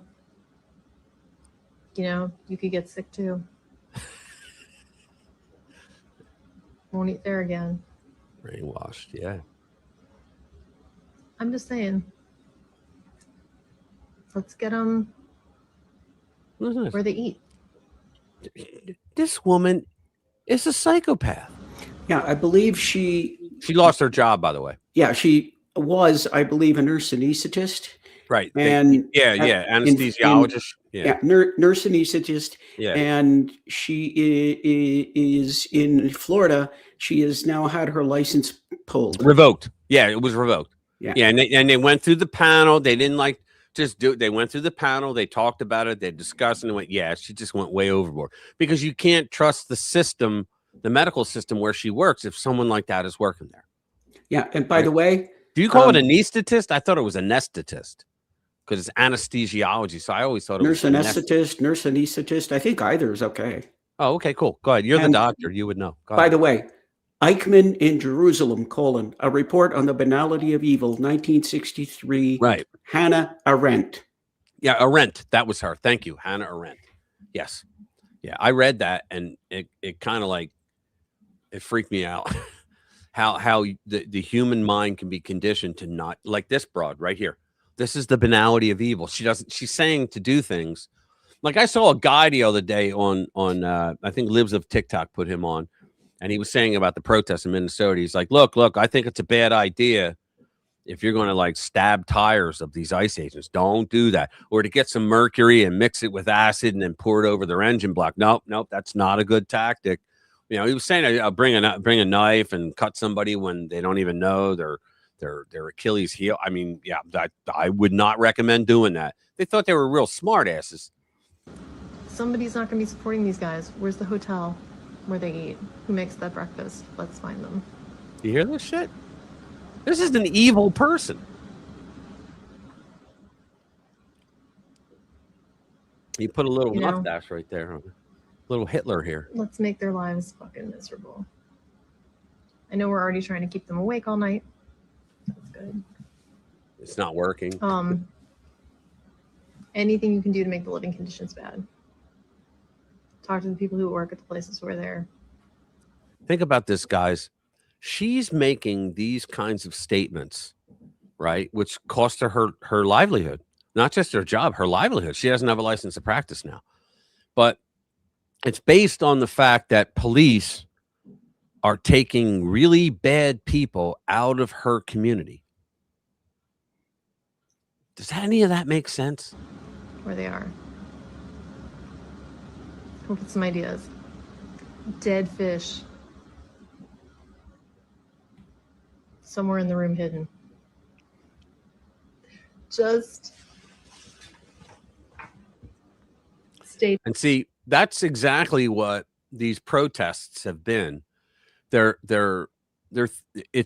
psyops warfare where you throw like death by 1,000 cuts of insults. Well, you just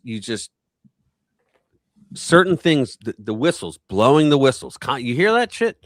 Constantly blowing the whistles because they think that it's going to make the ICE agents like go nuts and do something bad.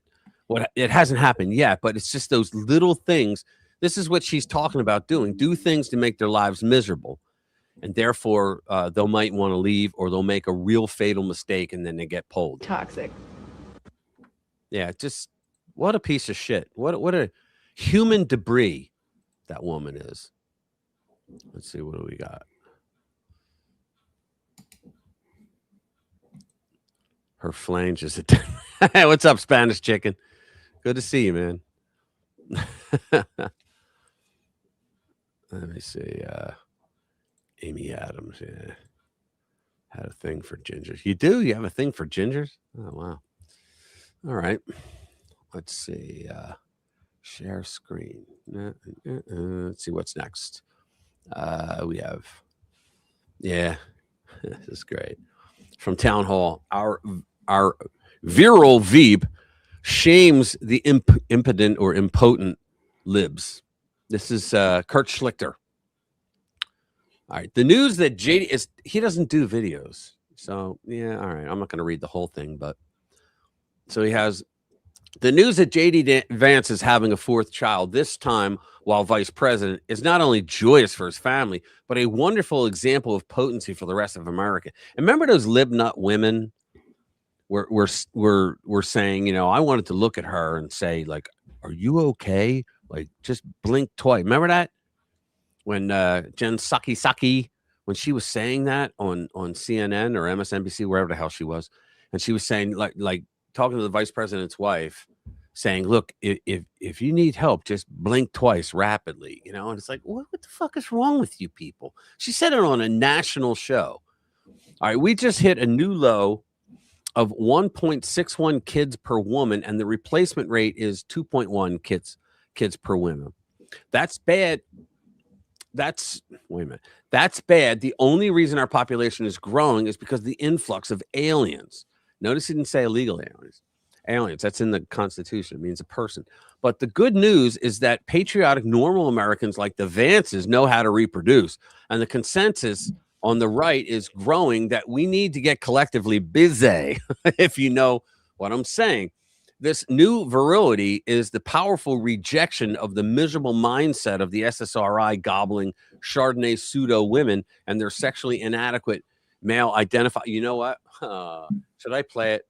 Jimmy, should I play, if you're still here, should I play the video of that comedian when he was talking about, he was saying, you know, he was saying something like, you can never F, like, you can't F a Democrat woman. He goes, no. He goes, even if she's hot, he goes, well, you know, like she could be all right if like you see a picture of her and it's a still and you can't hear her talk and all that. And he goes on about how the liberal men can't perform for her and all. It was hilarious, but there's some F-bombs and stuff in there. I don't know if I'd get in trouble, but it was funny. But they occasionally pop out a Caden, then maybe an Ashley, but it's not going to help grow the population because half of those rugrats are going to find infertility thrust upon them when their munchals and mommy brings them to a doctor to carve them up according to her gender delusions. We reject that insanity on the right. The future belongs to the people who show up with their junk intact. And this is how you go about showing up. When you choose to bring a fourth child into the world, as the Vances have, You're making a bet on the future. You're saying you want your people to be there for it.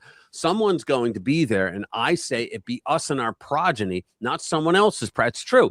The libnuts are like not having kids because they're the all Malthusians that believe we have too many kids. We have too many people anyway. Are you clearing something? I hear like bumping around a lot of it. All right. Not doing anything. Okay. I hear this bumping around. It might be me. I don't know. Congratulations to the Veep and his family for far exceeding the population replacement rate and pumping up those rookie numbers. Not everybody is doing it, but as the pasty femboys and tubby Bolsheviks we keep seeing showing up to protest Americans and decency in general demonstrate not everybody can. The population implosion is real. America may be a bit below replacement level, but Europe is way below. And don't even ask about South Korea. Just go short on K-pop futures. That's funny. The birth dearth is the real crisis facing our civilization, and J.D. Vance is showing us how to solve it. So get out that Al Green record and some champagne to make it happen, people. All right, I'm not going to read the rest. That's funny. Get out the Al Green record. Yeah, but China right now, because they did all those years where you can only have the one child, it was called a one-child result. But here's the thing. Rich people, rich Chinese could leave the country, have their baby, and bring the baby back in, just pay a small fine. They could do that. So that was kind of weird. That's communism. Like everything in communism, there's always a workaround for the people with the money. Yeah. Apparatchik. Yeah. Did I pronounce that right? Apparatchik? I think so. Apparatchik. Yeah. Yeah, Jim, send me the link because I can't take the time to find it right now. Send me the link. Hang on. I got something. Hold on. What is this? Here we go. Let's see. What do we got here? Police. Two arrested in Montgomery County. That's where I live. The Monco ICE raid Friday morning. Advocates say another friend, father, brother, son who disappears. Oh my goodness. So they're here now. Okay. In Montco. Where's the link? Oh, here's one I really want to hear about. The police deploy military grade voice of God. Yeah. No, I really want to hear that one. Hold on. I'll do that right after this because this is local for me. Let me do this one. I'm in this county. Two detained in ICE raid in Bridgeport, activists say. Another family separated today. Yeah. If I rob a bank and my kid's in the car waiting for me, my kid's not coming to jail with me. These people are morons. Another friend, father, brother, son who disappears. This is a left wing, The Patch. It's a local paper here. Two people were taken into custody by ICE agents as part of a raid in Bridgeport on Friday morning. I would say, yay! Voces, whatever. Norristown Radio, one of the largest watchdog and advocacy groups for the immigrant community in the Philadelphia area, with 22,000 Facebook followers, said that the arrests were made near the Bridgeport Borough Hall parking lot. Quote, another family separated today, another family son who disappears before the eyes of people who are invaded by the powerlessness of not being able to do anything. What are they supposed to do? Fight with ICE agents? Try to argue, say, oh, no, he's here illegally, but he's a good guy. He hasn't done anything, right? The identities of the individuals taken have not been announced. They don't have to announce them. ICE is operating in Montgomery County without cooperation from local law. They don't need the cooperation. Local law enforcement agencies, as county leaders, have refused federal requests to cooperate. See, here's the thing. This is what Trump is trying to say and what Tom Homan is saying, okay? Here, I don't know how you guys overseas have it, but here we have local jails, right? And then we have prisons, okay? So you have a state prison where it's a large population, but we have jails where it's a lot of people, but not like a state prison, okay? The illegals are stuck in the jails. And so what ICE has said is, look, let us have access to your jail so we can relieve you of these illegals because they're on our lists for final notice of deportation. So they've committed a crime enough to be in your jail. You know, they probably don't have the money for bail, so they're stuck in the jailhouse, right? So let us go in, and they're all like, "Fuck you, we're not going to do it. We're not going to let you." So you're going to charge your taxpayers all the money to house and feed and clothe them, and medicine and all that shit, when they could be taken out and deported to another country and be that other country's problem. But because your freaking TDS is at level 12 now, you're not going to do it. And that's what's going on. So let's see. The county is among more than 500 sanctuary counties and cities, and even a few states that have made Homeland Security list of jurisdictions deliberately obstructing Trump administration's mass deportation of immigrants. All right. I'm going to say this again. I said this like last week. We have a constitution. In our constitution, we have Article 1, Section 8. And that is known as the enumerated powers. They literally listed 18 powers that the federal government has. And what the deal was is that if you're a colony and you want to become a state, okay, you have to give up those 18 powers. You can't do any laws for that. You can't. Federal government does. Everything else you have. Everything. Even things, powers that aren't even thought about yet. Like back in the 1800s, right? An iPhone. The state had the power to that. There weren't iPhones. Yeah, but they still had the power. Anything at all out of those 18. Now, the founders made it so that if the federal government wanted to take a power, they asked permission of all the states. It's called the amendment process, right? They don't do that shit anymore, right? But Article 1, Section 8 has the 18 enumerated. And one of them says that Congress has the power to form an uniform rule of naturalization. And that meant that the federal government has 100% sole power over immigration. So these a-hole leftists that create these sanctuary cities, they're violating the law. So they're breaking federal law when they do that. They go, well, they're just there to not help. Yeah, but you're not allowed to do anything on immigration. I'm shocked that no one took this up in court yet, that they haven't said, well, they argued it. Well, all we're doing is we're telling our officers they cannot assist them. Well, ICE never asked for them to assist, and what they want is that if your politicians tell people to go out and fuck with ICE while they're trying to do their job, then your police have to make sure they don't get hurt. I mean, when you take a water bottle that's frozen rock solid and you throw it at an ICE guy and hit him in the head, yeah, he's got the helmet on. How about throwing 5 of them at him?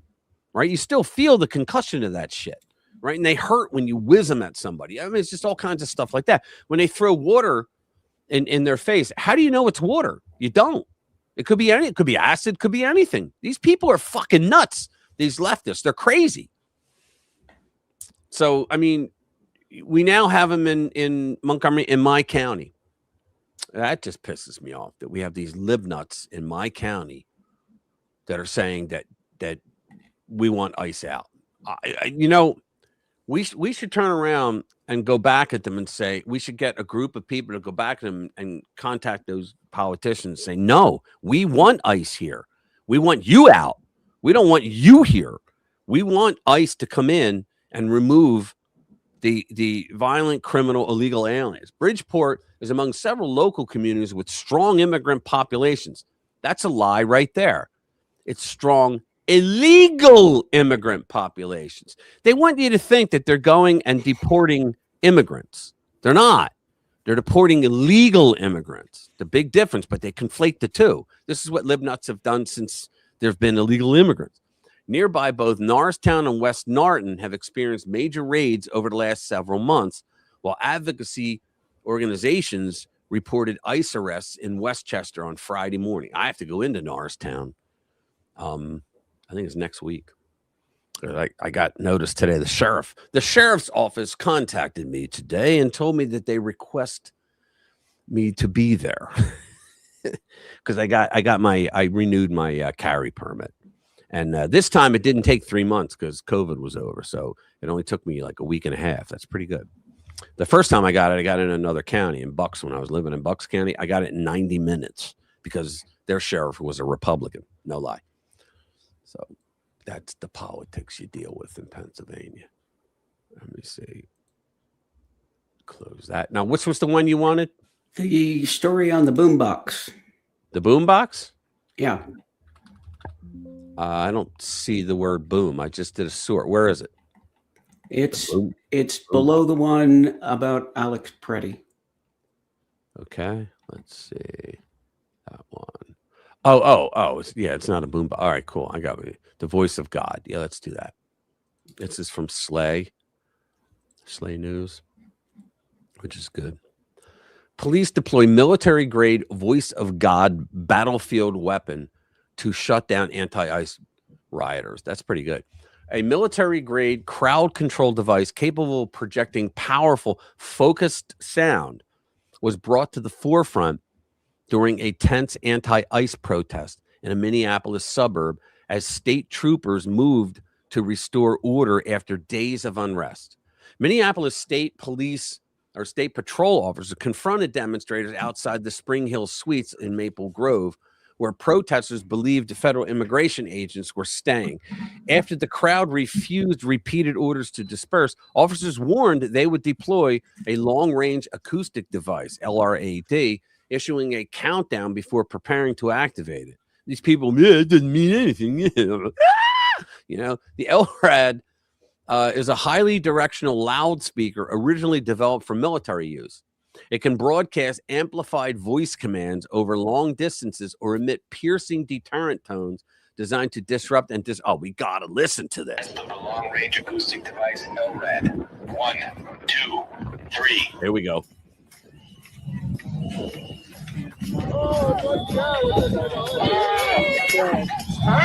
You hear it? Look at this. You see that? You see the people going, oh, we couldn't hear it. It was probably one of those high things.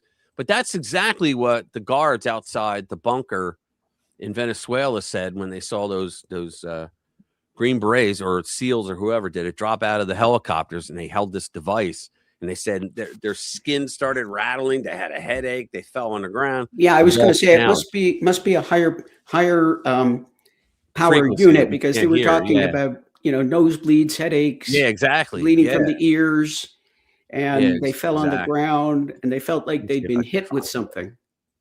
I want to see if I can find that guy. Hang on. Let me do it. Yeah, he's a funny guy. Let's see, where is it? Here was one. I love this. All right, hold on. Let me bring it back. I'm going to bring this one up. This is funny. you heard about how there's a what's it called? There's the gap with men and women, the pay gap. Okay. There are valid explanations for it, but this guy gives one of them. So watch. This woman's a doctor, and he's taught. Watch. 10 seconds, I'll prove to you that the gender pay gap does not exist. The reason why men make more is because they choose higher paying jobs like lawyer, doctor, engineer. But women choose lower paying jobs like female lawyer, female doctor, female engineer. 10 seconds. Even she laughed. I thought that was brilliant. I just thought that was great. So I had to share it. Sorry. Kind of stupid, but no, not really, because what happens is a lot of women, like for example, women go. He's right. Women tend to go, like guys go for engineering, doctor, and all that. But unlike you, most women that go for doctors these days, what kind of doctoring do they want to do? Pediatrics, and it's overwhelmed. Traditionally, women have done pediatrics, gynecology.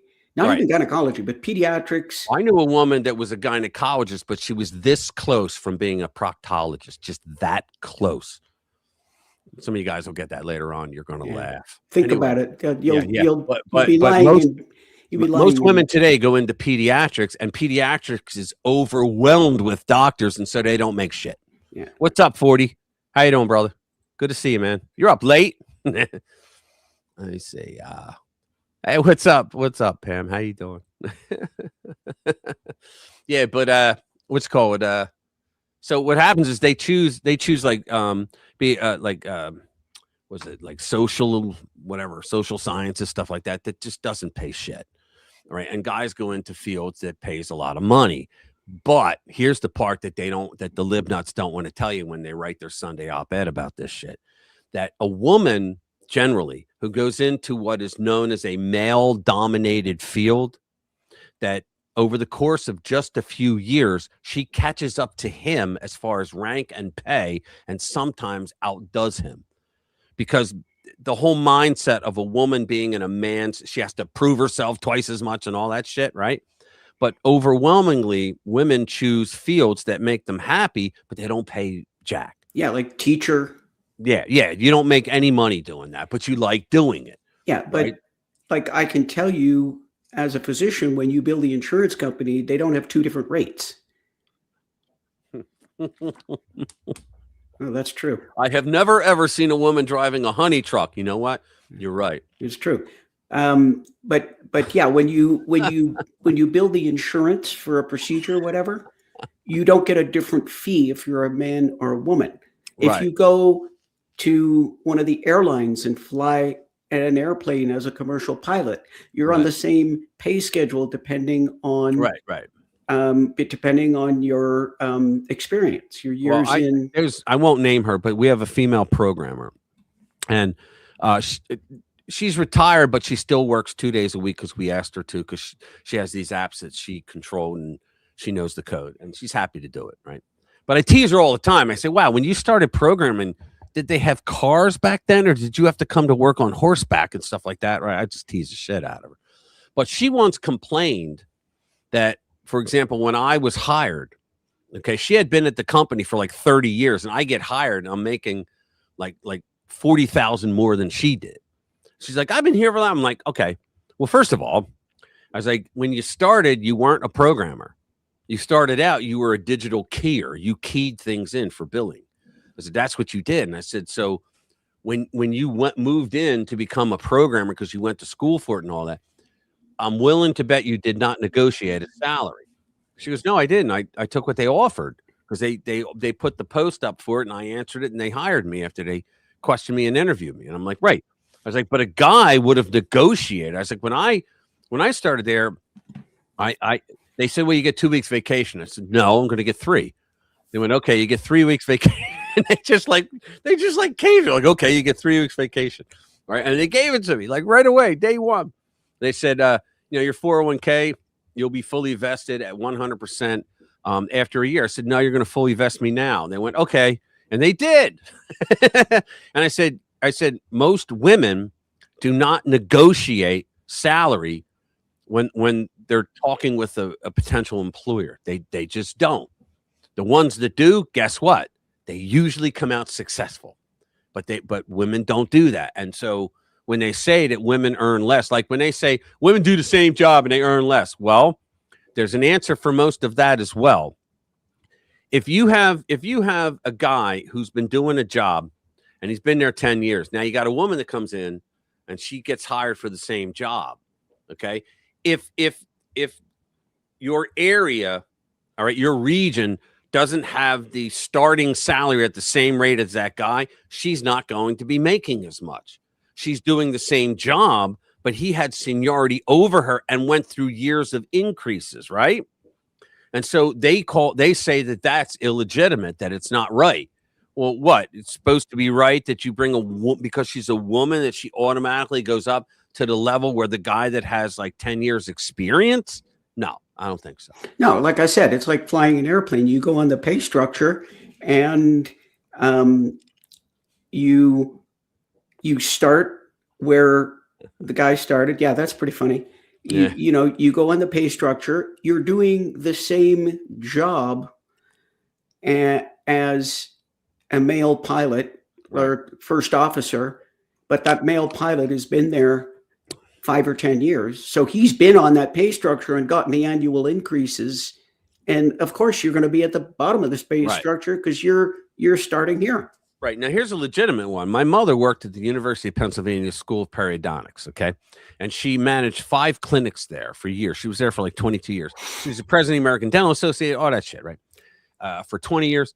And so she had found out that men in her same position within the school, they got A1 benefits, which meant, among other things, that their kids could go to school there for free. University of Pennsylvania was a very expensive school. Even back in the late 80s, it was like $50,000 per semester. I mean, that was a lot back then. Now it's nothing. But and she thought it was not fair, and it wasn't fair. I agree with her.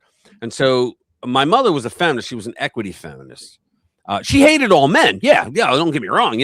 But she was more of an equity feminist, right? Which I was too. I believed. You do the same. If you do the same job, not you have the same job. If you do the same job, you should be paid equally. Yeah, man. So what happened is she went to this thing called WEOP, which is Women for Equal Opportunity, and they were an organization that would fight for female employees in college university systems. And they got her that A1 staff, and she liked how well they did the job that she ran for president and she became president for the next 20 years. She ran way up. End of story. But that was a case where, you know, she really did have a complaint and it worked out for her in the end. Anglo, what's going on, brother? Good to see you, man. Evening, Shagger. Good to see you. There we go. Okay. Let me see who else is here that I didn't see yet. If I missed you, forgive me. I like to say hi to everybody because I love you guys. All right, let's move on a little. Let's see. Joe Rogan actually sounded the alarm. The stuff that I've been talking about for the last several weeks. He gets 40 million views. I get none. Joe Rogan sounds alarm as Minnesota's ungodly fraud buried by very coordinated riots. He's right. I call it the Katrina effect. Popular podcaster Joe Rogan has broken his silence in the Minneapolis the riots that erupted following the deaths of two anti-ICE activists, commies, arguing the unrest is not organic, but a coordinated effort designed to distract the public from Minnesota's sprawling fraud scandal. Yeah, because now we know about the Signal app, and they had multiple chats going on throughout the city where they were coordinating all kinds of shit, reading license plates, finding out if they were federal vehicles, and then sending out the goon squad to fuck with the ICE agents. You know, that shit was that, and they would come out with all those whistles that they'd like blow the whistle nonstop. If you're in the air, they would not stop blowing the whistles to try to get on your nerves and all that. They should bring the ICE guys out with that sound bomb, right, Jade? That's what they should do. Anyway, Rogan addressed the situation during a recent episode of his podcast with guest Andrew Wilson. Is there a video comment? Yes, there is. There's a lot of people that don't understand what's going on and why riots only in Minneapolis and why riots in the place where there's an ungodly amount of fraud that has been discovered. Coincidentally, right around the same time. Exactly. Like instantaneously afterwards, the narrative completely changes. Everybody forgets about the fraud. Now all anybody cares about is ICE and fascists and Nazis. And it's there's a, you know what a color revolution is, of course. And for people that don't, it's a coordinated effort to cause chaos. And this is a very coordinated thing. The idea that this is an organic protest, these riots organic, is nonsense. Well, the politicians in Minnesota, for those that just came, we just found out they were all in on it. The lieutenant governor, her name is Peggy Flanagan of Minnesota. She was in the Signals chat coordinating all the violence. You had the AG, Keith Ellison, he was involved. You had who was the other one? Jade, you said it earlier. Yeah, I can't remember her name. It was like some city council. Yeah, like a city councilwoman was in the Signals chat telling people what to do. They were accepting foreign money to fund the operation. Well, that makes it a treasonous insurrection. That's what that was. That's what it is. You had the government of Minnesota, and I did not yet hear that Tim Walz's name was listed in the chats, but they were certainly talking about him and how he was helping them. But I mean, you have foreign money coming in to help a state government and a city government to try to take out the federal government. That's an insurrection. And when you add money from foreigners, that's treasonous. So you're acting against your own government with foreign power. So you're helping foreign governments by taking the money and using it to attack your federal government, the Trump administration. This is nuts. It's provably nonsense because now they have access to the Signal chats, so they know that these people. Cam Higbee, by the way, he's been on the front lines of this. The Crucible has been a big supporter of that effort. My channel, I will often snipe his coverage while it's going on, send my audience over to send in super chats in order to keep this guy going. I think that work is critical. Yes, it's critical work, and there's not that many people doing it anymore because of how dangerous it has become. Yes. And so I'm a big supporter of that. Doesn't mean I agree with everything he says politically, but what he's doing on the ground there needs to happen. Right. You need to understand that this isn't organic. Yeah, it's not. It 100% staged by the Minnesota government. But if you guys are just here new, hey, what's up? My son's here. What's up, Richie? How you doing? Good to see you, son. Yeah, he just sent me a new song. It's called Change. It's really good. He didn't promote it yet, but it's really good. He's going to be coming out. Maybe I'll have you on again when we play that. But now I talked myself out of what I was saying. Let's just go to the next story. Do you want to talk about Trump warns Minneapolis mayor? I want to hear that. Yeah. Let's jump down a couple. We're running short. French fry. I got it. Yeah, French fry. Jacob Fry. Oh no, I was saying for guys that were here, came a little later. Don Lemon has been arrested. I don't know if you guys heard that, but he was arrested along with I think it was 3 or 4 others. But they got federal government. The feds moved in. Pam Bondi put out a tweet early this morning saying, "At my direction, we've ordered ICE to go in and arrest them," and they're charging him with 2 charges. And this is the greatest part of all. He's getting hit because he violated the FACE Act. He did, and he's getting hit with a law. Bobby, get this? He's getting hit with a law that was originally put in there to stop the Ku Klux Klan. So in other words, Don Lemon, right, the black gay man, he turned around. And Rich, Rich, you like that song? Thanks, man. And Rich, you know that the FACE Act, that's the libnuts doing. They brought that in to protect abortion clinics. Yeah, but they wouldn't get it passed unless they had put to the add Republicans the churches. in. They had to add the churches churches in for the Republicans, and the Republicans said we'll never vote for that. Yeah, so that's their own thing. That's their own thing. Yeah, just like and we had another one that we pointed out earlier, guys, that in 2020, Tim Walz, the governor of Minnesota, signed a bill that said that if you are a protester and if you're in a vehicle and you're accelerating toward a law enforcement officer who is in front of the car, it justifies deadly force. He signed the fucking thing. Okay. And now he's coming out and said, "Oh, they can't shoot her like that." Well, wait a minute. Wait, she wasn't going at him. She hit him with the vehicle. Yeah, jackass. Rich, but he jumped in front of the car. That's what they're trying to say. Yeah. That's what they're trying to say. It's not true at all. We all know that. Of course, it's not true. But the bullet is in the windshield and it's straight in. It's not on an angle. It's straight in. Hold on. Make sure y'all like the live. Y'all got to bounce. All right, man. See ya. He's a busy kid these days, man. He's doing a lot of shows. So what am I doing? Yeah. Here we go. All right. So Trump warns Minneapolis mayor Jacob French Fry. He's playing with fire after immigration enforcement conversation. Let me put it this way.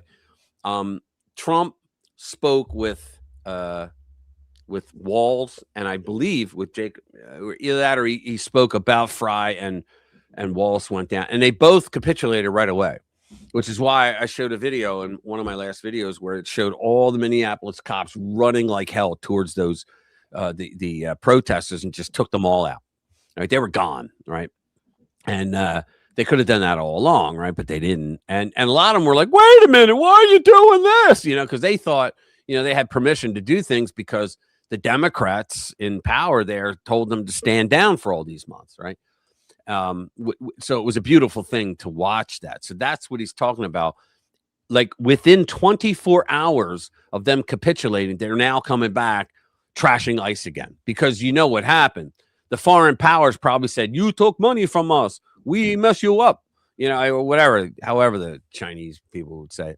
But they probably said, "We'll fuck you up in the press and point out what you did," because they still don't know several things that you did for us. So that's what he's talking about. They just turned it right around and said, "Fuck it, we're not going to comply." Right. And what it was Trump said the deal was, he's the art of the deal, man. He said, "We will pull the accelerated forces out and just have the normal force of ICE in there." Because you really only need like 5 guys. You don't need like 50 to 1,000, somewhere in between, right? You were going to say something? Me? No. Oh, I thought you were. I heard you breathe. I thought you were. President Donald Trump. I do Trump that on a regular basis. Yeah, I know you do, smartass. But I knew you were going to say that too, so I cringed. Anyway, President Donald Trump asserted that Minneapolis Mayor Jacob French Fry is playing with fire, issuing a warning in a Truth Social post on Wednesday morning. Surprisingly, Mayor Jacob Fry just stated that Minneapolis will not enforce federal immigration laws.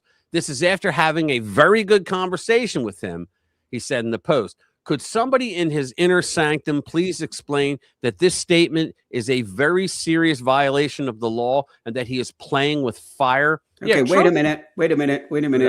That's I don't know how Fry meant this, but in fact, he is correct. What's They that? do not have to enforce immigration law, but that's not what they're asked to do. Right. That's not what they're. That's the That's point. not That's what they're not being what they're asked to do. They're asked to cooperate and Right. protect the mission. Right. Well, And actually, that's very, very different. Actually, it's what the National Guard was going to do. They were going to form a wall perimeter around ICE where they were working, so that they could do their job without all the shit being thrown at them. Yeah, Well, they're not, and the local police are not being asked to enforce immigration law. Well, they're not. That's exactly right. What they're being asked to do is if somebody throws a frozen water bottle at an ICE agent, a federal agent, we want you to arrest them. Yeah. Because that's a violation of law in your jurisdiction. Go after them. Yeah. Well, the Democrats said stand down. And that's why that's why those two people died. Guys that came a little late. We did so much cool stuff earlier. Sorry. But they had the head of the police union in Minneapolis saying that we could have avoided those two deaths if you just allowed us to do our job.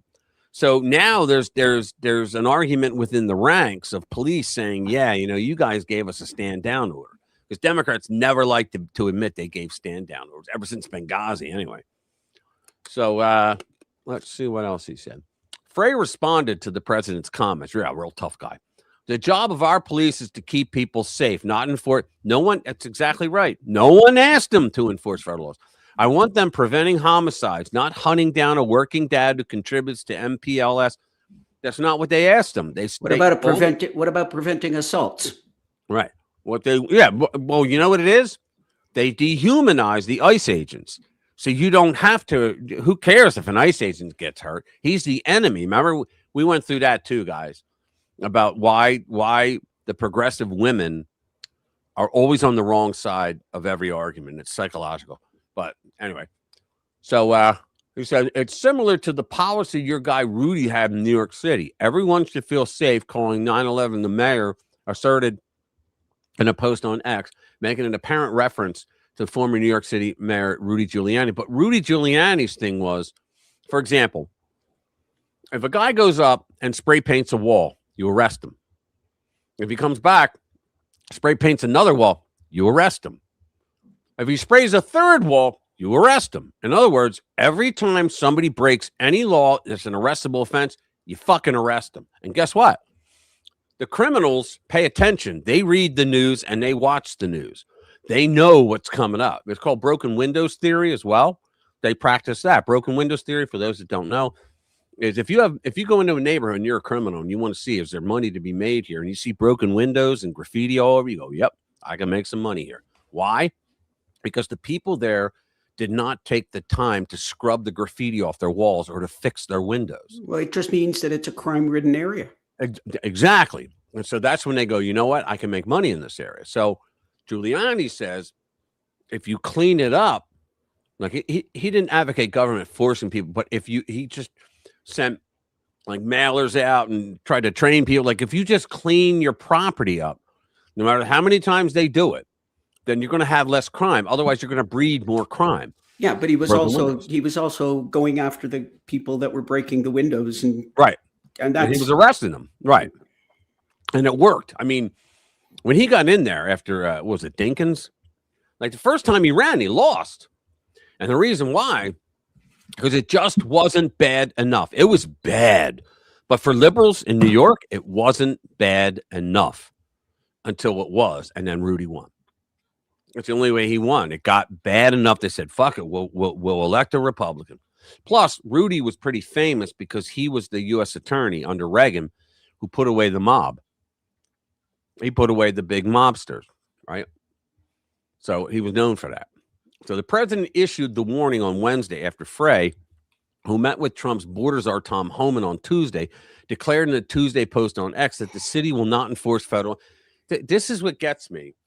he'll keep repeating that even after people say, we're not asking you to enforce federal immigration law. Well, we will not. It's a kind of an idiot he is. Today, Chief O'Hara and I met with Border Czar Homan and had a productive conversation. I reiterated that my main ask is for Operation Metro Surge to end as quickly as possible. I know how he can make that happen. Me too. Pray tell us. If you just, do what the only real thing that the administration had asked. When you have somebody in your jail who's committed a crime and also happens to be an illegal alien, give them access. Give them access. In fact, they go up to them with a list. They go, look, here's a list. In fact, 23% of the illegal alien arrests have been in Texas. 2.3% of the illegal alien arrests have been in and around in Minnesota. Minneapolis. Yeah. And the fact is that that's pretty much exactly 10 times the amount. And you're not seeing any riots. You know why you don't see riots? Because Republican state. ICE doesn't go into the streets to find these people. They walk a couple of guys up to the jail, take the however many prisoners, put them in a van, and take them to be deported. Right. It's the fact is that it's a Republican state. It's a red state, and therefore the red state complies with federal people that want to get the scum illegals out of their jurisdictions. Yeah, it just makes sense. ICE doesn't have to go in and mob the streets. Right. Exactly. And that is exactly the problem. And ICE had to go see when you want to get rid of the illegal aliens, you don't have access to the ones that are in the jails, right? I mean, that one judge, she just got slammed. I think she got prison time, didn't she? She's the one that helped the illegal escape. Yeah. Through back doors and whatnot in the jailhouse from ICE agents that were waiting. God, what's her name? What the hell? What is wrong with these people? What's her There's name? something serious. Well, they have a money motive behind it. They make money off of illegals. That's why. And plus the power of they're waiting for the census to happen. That's why they're waiting out the whole 4 years of Trump. And they're going to do everything they can to steal another election. I'm telling you that right now, which is why Trump is now in Georgia. The feds have descended upon Georgia. I hope Brad Raffensperger gets charged with crimes because he did commit crimes, and he's a Republican, barely. And he's running for governor right now. Can you believe it? And they're going to take out Gabe Sterling as well, who's running for, I think, Secretary of State. He's a guy that worked with Brad Raffensperger. I'll get Mark on here one day, and he'll explain it all. There's a lot of shit going on in Hannah County. Dugan. Hannah Dugan. I just thought of it. That's her. Yeah, that's her. Hannah Dugan. So here you go. I shared with Mr. Homan the serious negative impacts this operation has had. No, the operation had serious negative impacts because you told your people to go after ICE. Like, they didn't say, oh, guys, get out there and go fuck with ICE. No, they said, ICE, get the fuck out of my... That's what he said, get the F out of my city. We don't want them here. They're like Nazis. He called them Nazis like 3 times. Well, if you're a libnut and you believe they're truly Nazis, right, because you're that stupid, right, you're going to go out there, I got to do something. It's that whole baby protector enemy thing, right? Well, they think that the baby is the illegal alien. They are now the protector, and the enemy is the federal government. These people are out of their goddamn minds. I also made it clear that Minneapolis does not and will not enforce, like a fucking suey boy, imagine him saying this, and will not enforce federal immigration laws. They don't want you to, and that we will remain focused on keeping our neighbors and streets safe. You haven't been doing that. City leaders will continue to stay in conversation with Mr. Homan and his team. It's like what I've been saying to Joe Rogan. We just played him. They got so much fraud going on there that they're trying to take the focus off it. It's like what they did with Hurricane Katrina in New Orleans. They said, oh, George W. Bush is racist. His administration is racist because FEMA doesn't care about black people in New Orleans. And the black people in New Orleans had something else to say. Oh, you know what else? Oh, let me go back to Don Lemon, okay? This is interesting because we didn't really, you and I talked about it backstage, but we didn't really talk about this. They're going to say, oh, yeah, these rogue judges. No, it wasn't a rogue judge. What happened was they first went to a magistrate.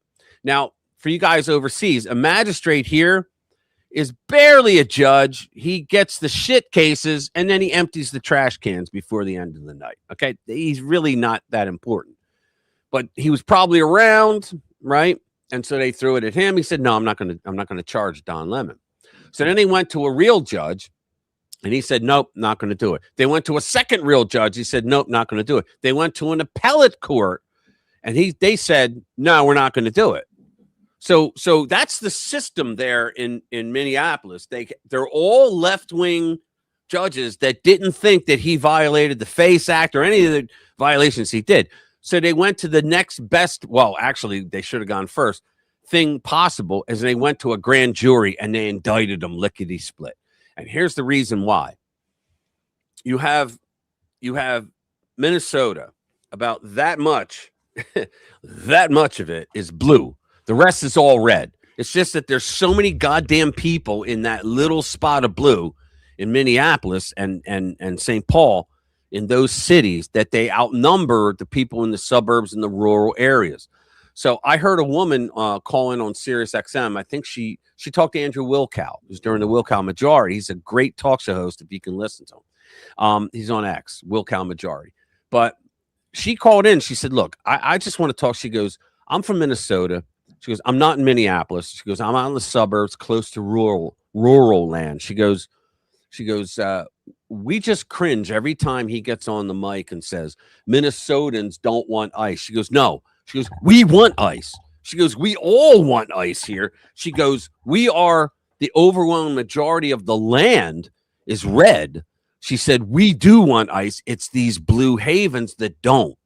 She said, so I hope you and that's the way with everything. If you look, you can look up, just Google county map United States, and you'll see red and blue, right? In most of these blue states, you see the blue cities and everything else around them is red. And people go, yeah, well, that's the rural area. It doesn't matter. They're all red. And the reason why the blue cities are blue is because you have a bunch of fucking life's losers that live where the capital is usually, because they're the only ones that will hire them or give them freebies because they want their votes. And that's what happens. And so whole states are held hostage to libnut policies. And so they're in the people, because the woman, she says, I love Minnesota. We all do. She goes, we don't even go into Minneapolis or St. Paul. She goes, it's dangerous. You can't go down. That's how a lot of us feel in Philly. You know, I avoid Philly like the plague. I think my brother still lives there. Do you still live there, Jimmy, in South Philly?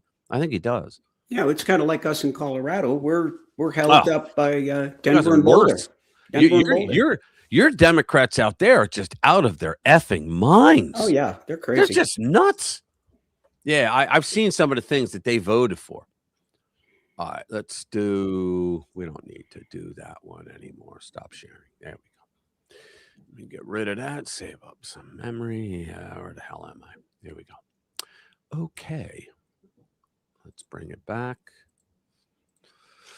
I want to go for share this tab. You know what? I should play this. The beginning of this, guys, is freaking hilarious. Do you like him, Russell Brand? I do, actually. When he was a lefty, I didn't really like him because he was a smartass, but now he's our smartass. Wait to just listen. I almost fell over laughing the way he just so casually says this. Ready? Live. Guys, you're gonna love this. He just has a way. Ladies and gentlemen, Russell Brand. Russell Controversial conspiracy theorist. Trying to bring real journalism to the American people. Hello there, you awakening wonders, and thanks for joining me today for Stay Free with Russell Brand. We are on Rumble. They're doing some incredible work, aren't they? With shorts and Bitcoin, so much going on. You can support us here wherever you're watching us, on YouTube or on X. I don't know. For all I know, you're on the dark net because you're a paedophile. I'm not saying you're one. Only you would know. You and the poor innocent victims. Anyway, in a sense, cryptocurrencies is the perfect way. That's how they ban cryptocurrencies. That's how they ban, isn't it? Pedophiles are always at the forefront. They're pioneers in so many ways. They're getting ahead of it, aren't they? Then why wait? It's almost the pedophile's motto. I just thought that was hilarious. Pedophiles, what did he say? Pedophiles. What's that? They're always ahead of the curve. Like they come up with the ideas before anybody else is what he meant. Yeah, but he's like, remember Norm? What the hell was his name? Norm Macdonald. Well, when he had something that he complained about, he never stopped talking about it, even though they would tell him, don't talk about this on Saturday Night Live. Okay, I won't. Yeah. And then you go on and talk about, well, they murdered 2 people. Yeah. OJ. It was about OJ, right? And that's what he does. He just says whatever the hell he wants. But I just think it's funny. I hated him for the longest time because he was a leftist that he really bought into that shit. But then when he came over to our side, I still don't trust him fully, but I like watching him because it's like he's on meth or something. He's on some kind of speed the way he does it, but he does get like some of the top guests. Yeah, Norm was better. Yeah, Norm was awesome. We loved him. You want to talk about Governor Newsom, or do you want to talk about Ana Navarro? Ana Navarro is like so stupid. Oh, we'll do the Newsom one first, where this woman talks about him, and then we'll do the one below it, which is the Ana Navarro. How's that? We'll do that. In fact, Ana Navarro is just like so. Well, she claims that she's a Republican, and I'm like, yeah, you're a Republican, like I'm Barack Obama, or no, I'm Queen Mary of Scots. Yeah, I mean, come on, she's not. There's no way she is. All right, here we go. I may have to do the commercial thing again. At a time when Israel and the world faces unprecedented challenges, there's a practical way to Wise money Israel. There you go. Of all the fucking commercials. I didn't know this new hair formula could do this to my. Good Lord. Blow another $100 on prescription drugs. Sorry, guys. Here we go. California's corrupt governor is being pushed to resign after investigators uncovered a scheme inside his own office involving dirty money from Mexican cartels. Cartel cash was allegedly funneled through shell companies to launder drug money right here in California. I am Fernanda Perez, and let me tell you, this is about to blow up. Insiders say the governor's closest allies are already urging him to step down before the situation spirals out of control. Reports suggest he may have roped even more people into the scheme, dragging the California Capitol deeper into the scandal. The truth is, he doesn't want to go down alone, and he might take a lot of powerful people with him. Right now, California, because he's a prick and he wants to run for president, is practically run by crime, with the state's own chief executive is she not beautiful? Accused of setting up a money laundering machine to keep Democrats in power, making life even easier for the Mexican cartels. All signs point to California becoming a cartel paradise, thanks to Democrat policies sinking the state to the point where the governor himself could face arrest for running a criminal enterprise out of his own office. And let's not forget, Gavin Newsom fiercely fought against Donald Trump's plan to crack down on the Mexican cartels. Makes you wonder, what was he so afraid of? Exactly. Naming names. Gavin Newsom. Yeah, some people think that's why he was trying to say he wanted to run for president, like he was acting like he was, because then he gets all kinds of attention from the libnut news media. And then he thought, well, how could the administration go after me now? Trump doesn't care. Trump never cared. All right, let me bring up the Ana Navarro. I don't know why I shut this down. Because I'm an Egypt. All right, here we go. So Ana Navarro, she put like an apple in her mouth and spin her around, right? Ana Navarro makes a fool of herself. You could just start every single story about her with that line. Ana Navarro makes a fool of herself by suggesting ICE agents start doing exactly what they're already doing. Is the video there? Here we go. To a police chief, very experienced, respected police chief today. And I asked him, Scott Jennings, one of the greatest pundits on CNN ever. Could ICE be at the county jail? Because the state prisons, we all agree, is putting a detainer. Yeah, see, that's the other lie. Tim Walz, the governor, came out last week and said, we've been fully cooperating with ICE in our prisons. And people are going, well, then why are these crazy Trump supporters, these maggots? Why are they all saying? Because he's full of shit. This is what they do. There's a difference in America between a prison and a jail. Complete difference. With the prisons, they are doing it because there's state laws that say that they have to. But there's nothing that says it about jails. Jails are not under state control. They're under local municipal control. And so they're not. And that's where most illegals make it to. They make it to the jail and they'll do most of their time in that jail, which they shouldn't, but that's what happens with them, right? Because they don't know what to do with them, right? And so, and so he lies when he says that we've been fully cooperating with ICE with our illegal prisoners. is handing them over to ICE. Could ICE agents be at the door of the county jail? And when an undocumented immigrant has served their time or is released, could they grab him? Yes, there's nothing stopping them. Is she really this stupid? I think she is. I mean, didn't you just get done saying that and you were right. Didn't you just get done saying that the reason they have all this shit going on in Minneapolis is because they refuse to let them have access to the illegals that are in the jail? What is the only request that DHS has made of the cities and states? Right. You arrest somebody, they've committed a crime, they're also an illegal alien. Okay, you send them to us. That way we don't have to go into the streets. And by the way, when we bust the criminal illegal alien, any illegal aliens that happen to be around them going to get bust. Well, go ahead. Yeah, so, if you want to save these sweeps, just hand over the bad guys.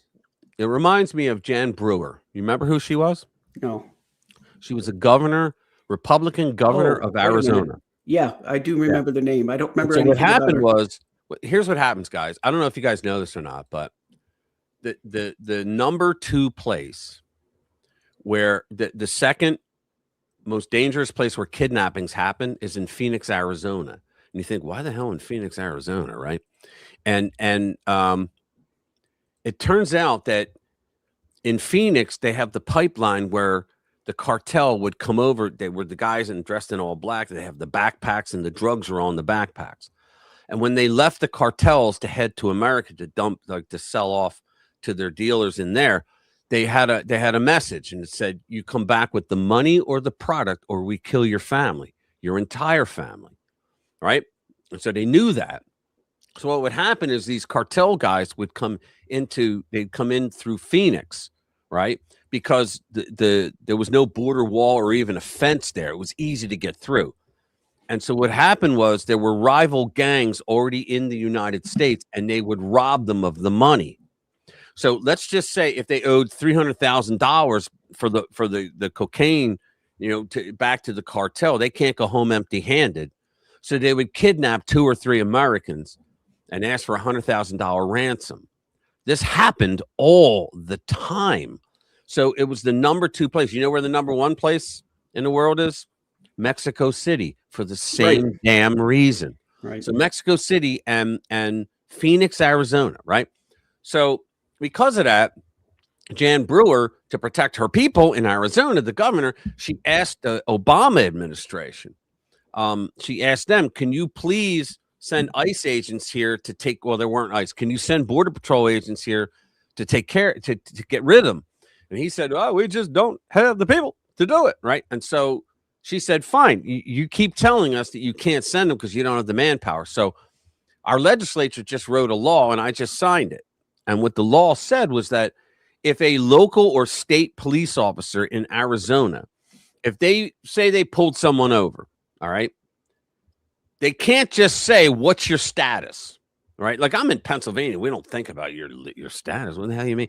But in border states like that, you got to think about it, right? So Obama later on said, well, you could be a family having ice cream and a police officer will come up and ask you for your status. Well, that was not true.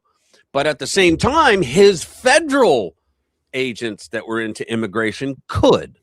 Can you imagine that? He was demonizing a lie about Arizona law enforcement when his own people could do that. And they weren't bad. It was the dehumanizing thing, right?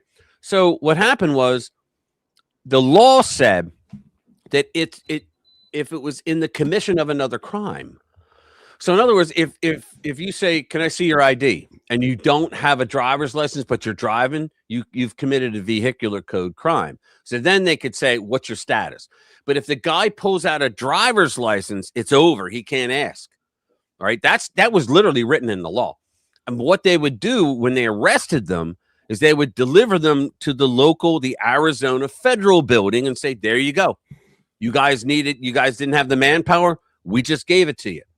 And Barack Obama, did he say, oh, goody, thank you? No, he sued Arizona. And he was successful because he was right. And here's why he was right. he sued Arizona saying, well, the enumerated powers say that only the federal government has the right to do immigration law. And the judge kept a couple things in the law because there is something in the Constitution about if your state is under an invasion, then a governor has the right to defend his state against that, even though the federal government has the military and they're doing immigration. Okay, this is how Governor Abbott in Texas under the Biden administration started sending the illegals to all the blue cities, because he said, we are under invasion here. We have the right, and he declared it. That's why he called it an emergency, and he declared it a state of emergency. Anyway, so the judge said, yeah, I have to agree with you. Okay, so not too many years later, Donald Trump gets elected. And the same Democrats that went, yay, to Barack Hussein Milhouse Benito Obama winning in Arizona, with the point being that the federal government runs immigration, they all start creating these sanctuary cities, which are not the federal government, but they're making immigration policies. So you can't have it both ways. So Navarro doesn't even understand it. From doing that. That's what a detainer is. That's what we're all talking about. My question is, but why do you need a detainer? And again, just to go back, hold on. So I got the numbers for you. Flood the streets of Minneapolis with 3,000 agents. I don't think that's what Anna's saying. I think that is an ICE detainer. Hold on. That is a detainer request being honored. No. Holding the person until there's nothing stopping an ICE agent. From waiting at the front door, hoping that an illegal comes out the door. No. Joe, hang on a second. The names of the people who are detained in a county jail are public information. Anybody see the poor woman between them? She's like, oh my God, I can't believe I'm next to this moron. In the media can get them. Any of us can get those names. So they could run those names, know who is here illegally, if there's anybody illegally, know when their sentences is up. And yes, and you know what? They do. And oh my God, they do. And the local jails say, we're not helping you because our mayor told us not to. A lot less costly to the businesses in Minneapolis, to the city of Minneapolis, to us as taxpayers, if they put two ICE agents at the door of the county jail, then if they have 3,000 agents terrorizing and occupying an American city. Anything you said, I'm going to agree with you. Good. I think you're absolutely right. You're absolutely right, because you just described the process of honoring ICE detainers, which is fantastic. But what I'm telling you is it's not necessary. Joe, before you move on, which is honoring ICE. So in other words, she's arguing that ICE should really do what they've actually been doing. Well, what they want to do. Right. Well, what they've been doing until the jails said no. Oh, man. Let me see. When Trump got Maduro, anal Navajo actually backed up Trump. Hell froze over at that moment. Yeah, it's true, man. It's true. Who's this? Hey, what's up? Hold on. Either way, I wonder, drain on society. This is true. They are. I wonder what it cost Ana Navarro to actually agree with Trump about Maduro.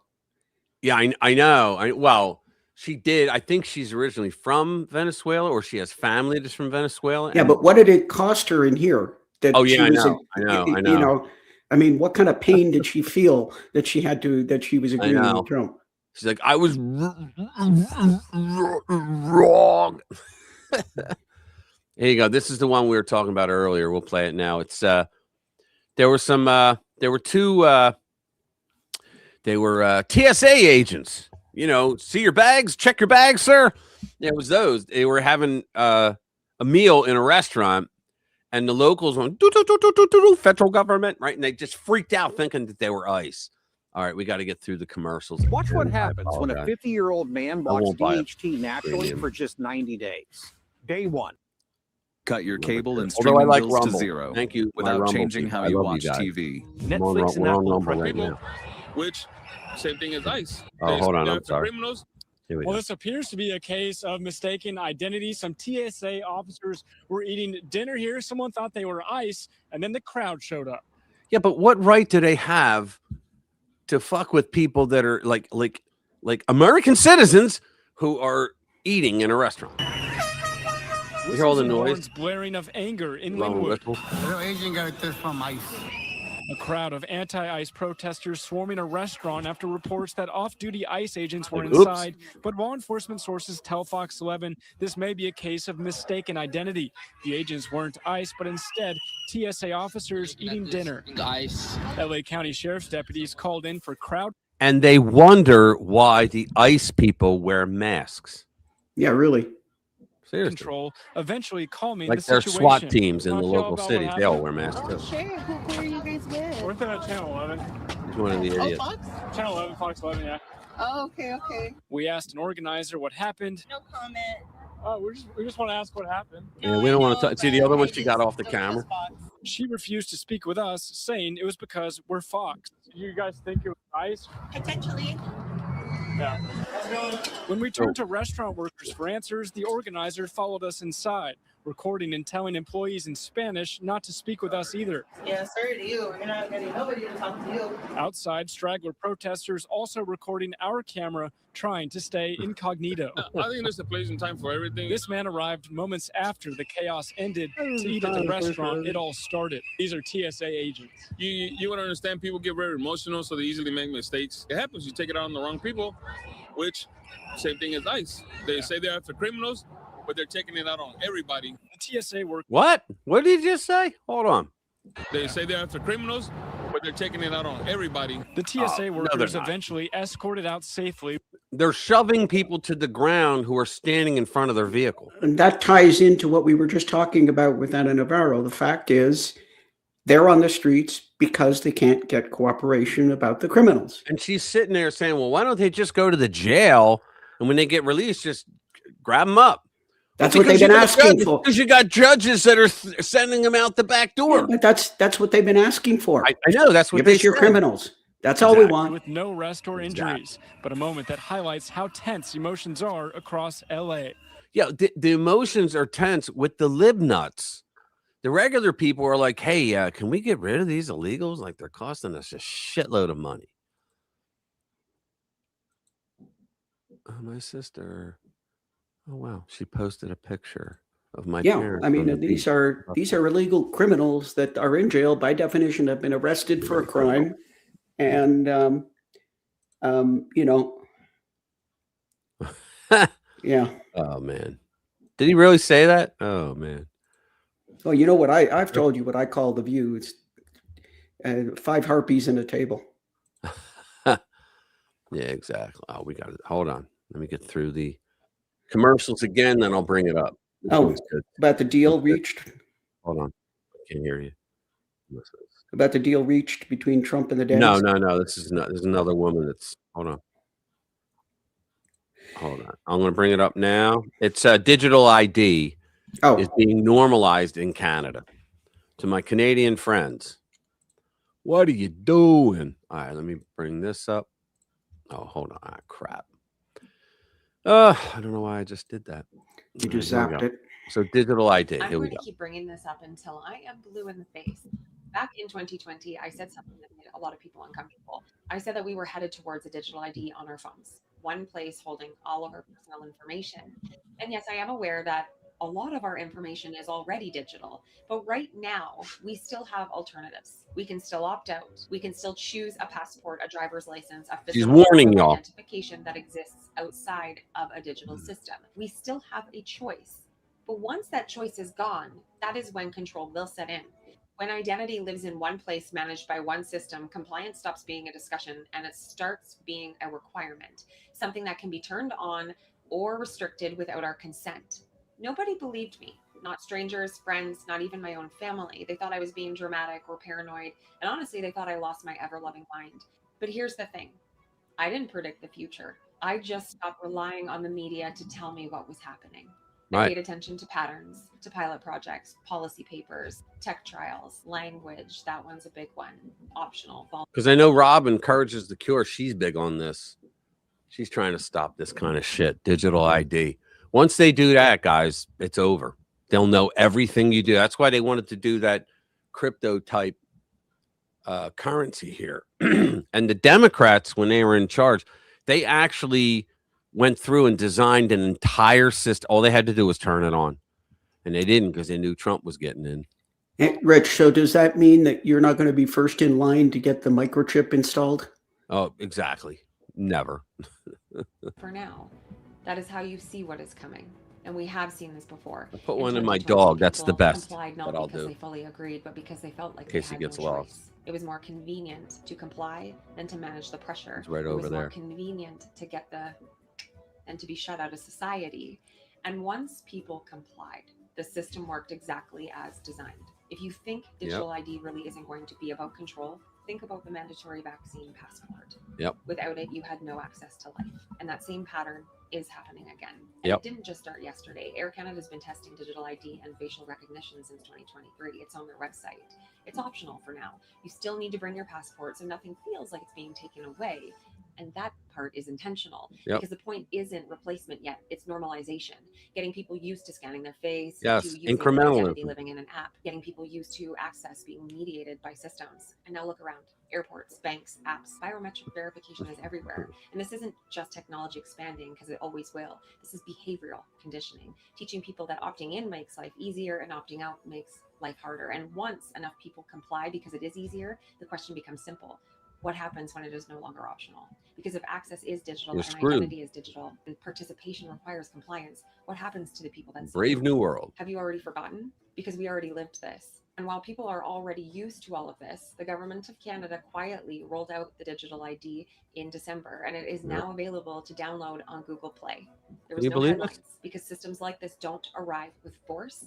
Guys, I got to tell you, we never in America thought that Canada would go full commie. That was like alien to us. We were like, they're just nice people. You know, they have a great life up there. God, whatever, you know. And then all of a sudden we hear you guys are your government's fucking communist. That was a shocker.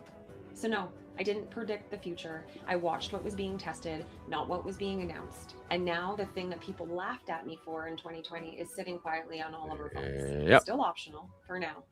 Again, that's how normalization works. And that phase is already happening. Yep. And if the Dems ever get back in here, they're going to do it. They already have it set up. They're going to do it. I remember reading something quite a number of years ago. No, a couple of years ago, maybe, where you just walk into the airport and there's cameras everywhere, and they do facial recognition. And as you're walking down the hall, it'll do your facial recognition. It'll check you in for your flight, and you know, it'll all be just done for you, you know. Yep. Let me play this, and we'll end it with this because it's this is a guy who I like. He's a YouTuber, and where is it? I think it's right here. Yeah, this is it. This guy's a YouTuber, not her, her guest. He's an attorney. He's an expert on self-defense.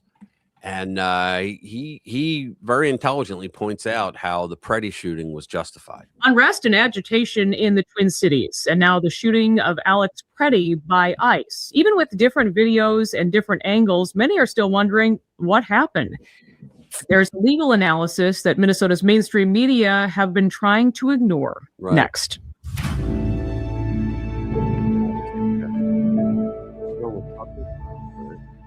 There we go.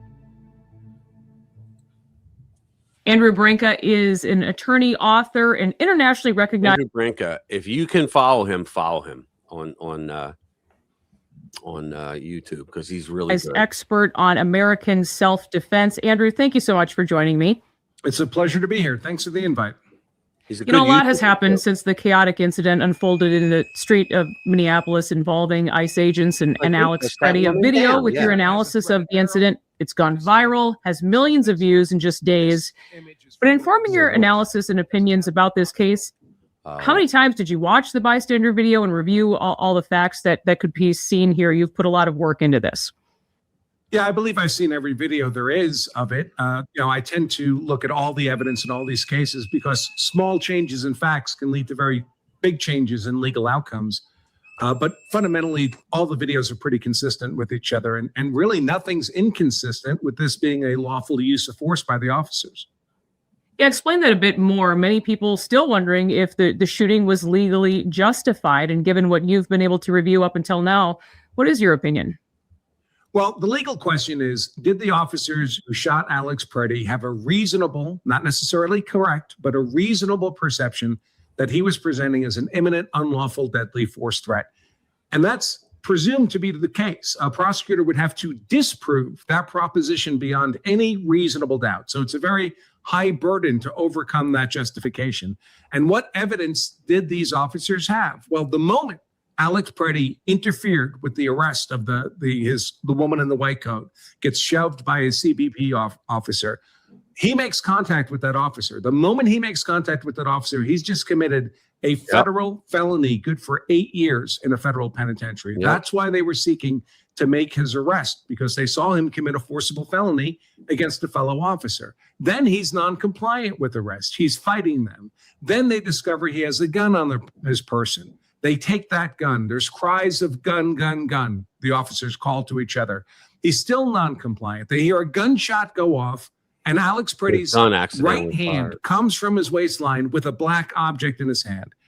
That combination of facts is going to get you shot 999 times out of 1,000 by law enforcement, and justifiably so. They're making all these perceptions, all these decisions in a violent, chaotic melee caused by Alex Preddy. They have to make. And think about, at the time, you got all these assholes standing around blowing this whistle. They all get the same. It must have got a bulk rate on them, but they're all blowing this freaking whistle, so you can't hear anything. It confuses all these decisions in a split second, because that's how quick someone can use a weapon against you. And those decisions, again, they don't have to be correct. The law of self-defense does not require us to make perfect decisions. It requires us to make reasoned decisions, meaning you're applying your powers of reason to the facts presented to you. You're not making things up. You're not speculating someone could have a weapon. Now, probably the item in his hand would turn out to be maybe one of his spare magazines or maybe a cell phone, but it doesn't matter what it actually was. It matters how it would be reasonably perceived given that combination of facts. And reasonably perceiving it as a weapon is well within the realm of reason. There's also been a lot of talk about how Preddy had a concealed carry permit. We heard that almost immediately from the Minneapolis police chief, that he had a concealed carry permit to carry a gun. What are your thoughts on that? Well, sure. I mean, listen, I carry a gun every day for personal protection. There's no problem with him carrying the gun per se. There's no problem with him having spare magazines. That's not why he was shot. He was shot fundamentally for one reason. He violently fought the law. Right. And the law won.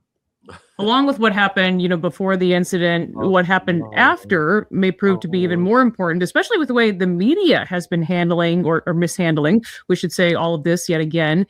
But taking a look here at just a few social media posts from so-called top reporters in Minnesota, there's a difference between news reporting and what seems like news advocacy these days. We see that again and again here in Minnesota. What do you think of the mainstream media response that followed to this incident, or the ones that typically follow officer-involved shootings these days? Well, no offense, but most of what most journalists publish is simply propaganda. They have a political agenda, a narrative they want to advance, and they write their stories and do their news reports to advance that agenda.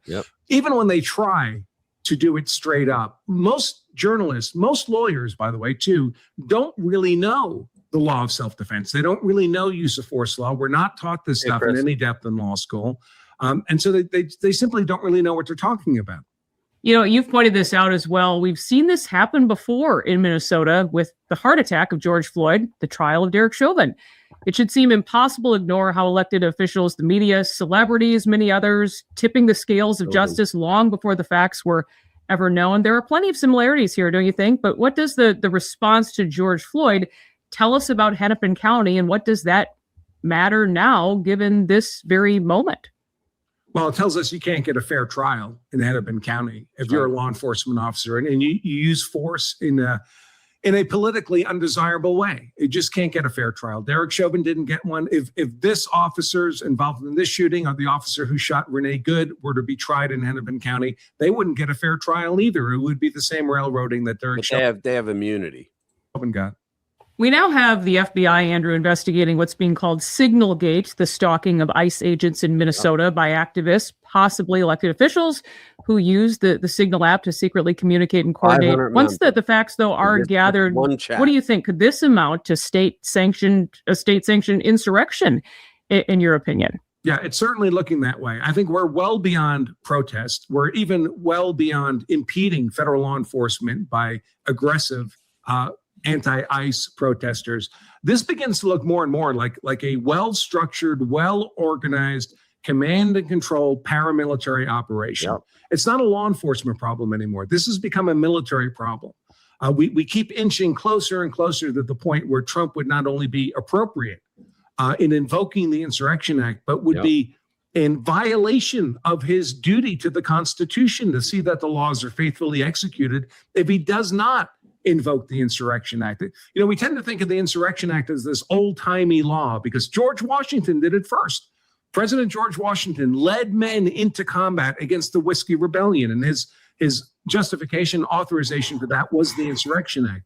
But the Insurrection Act has been commonly used in American history. The only thing odd about the Insurrection Act today is in 2026 is we happen to be in the longest period of American history in which it hasn't been used.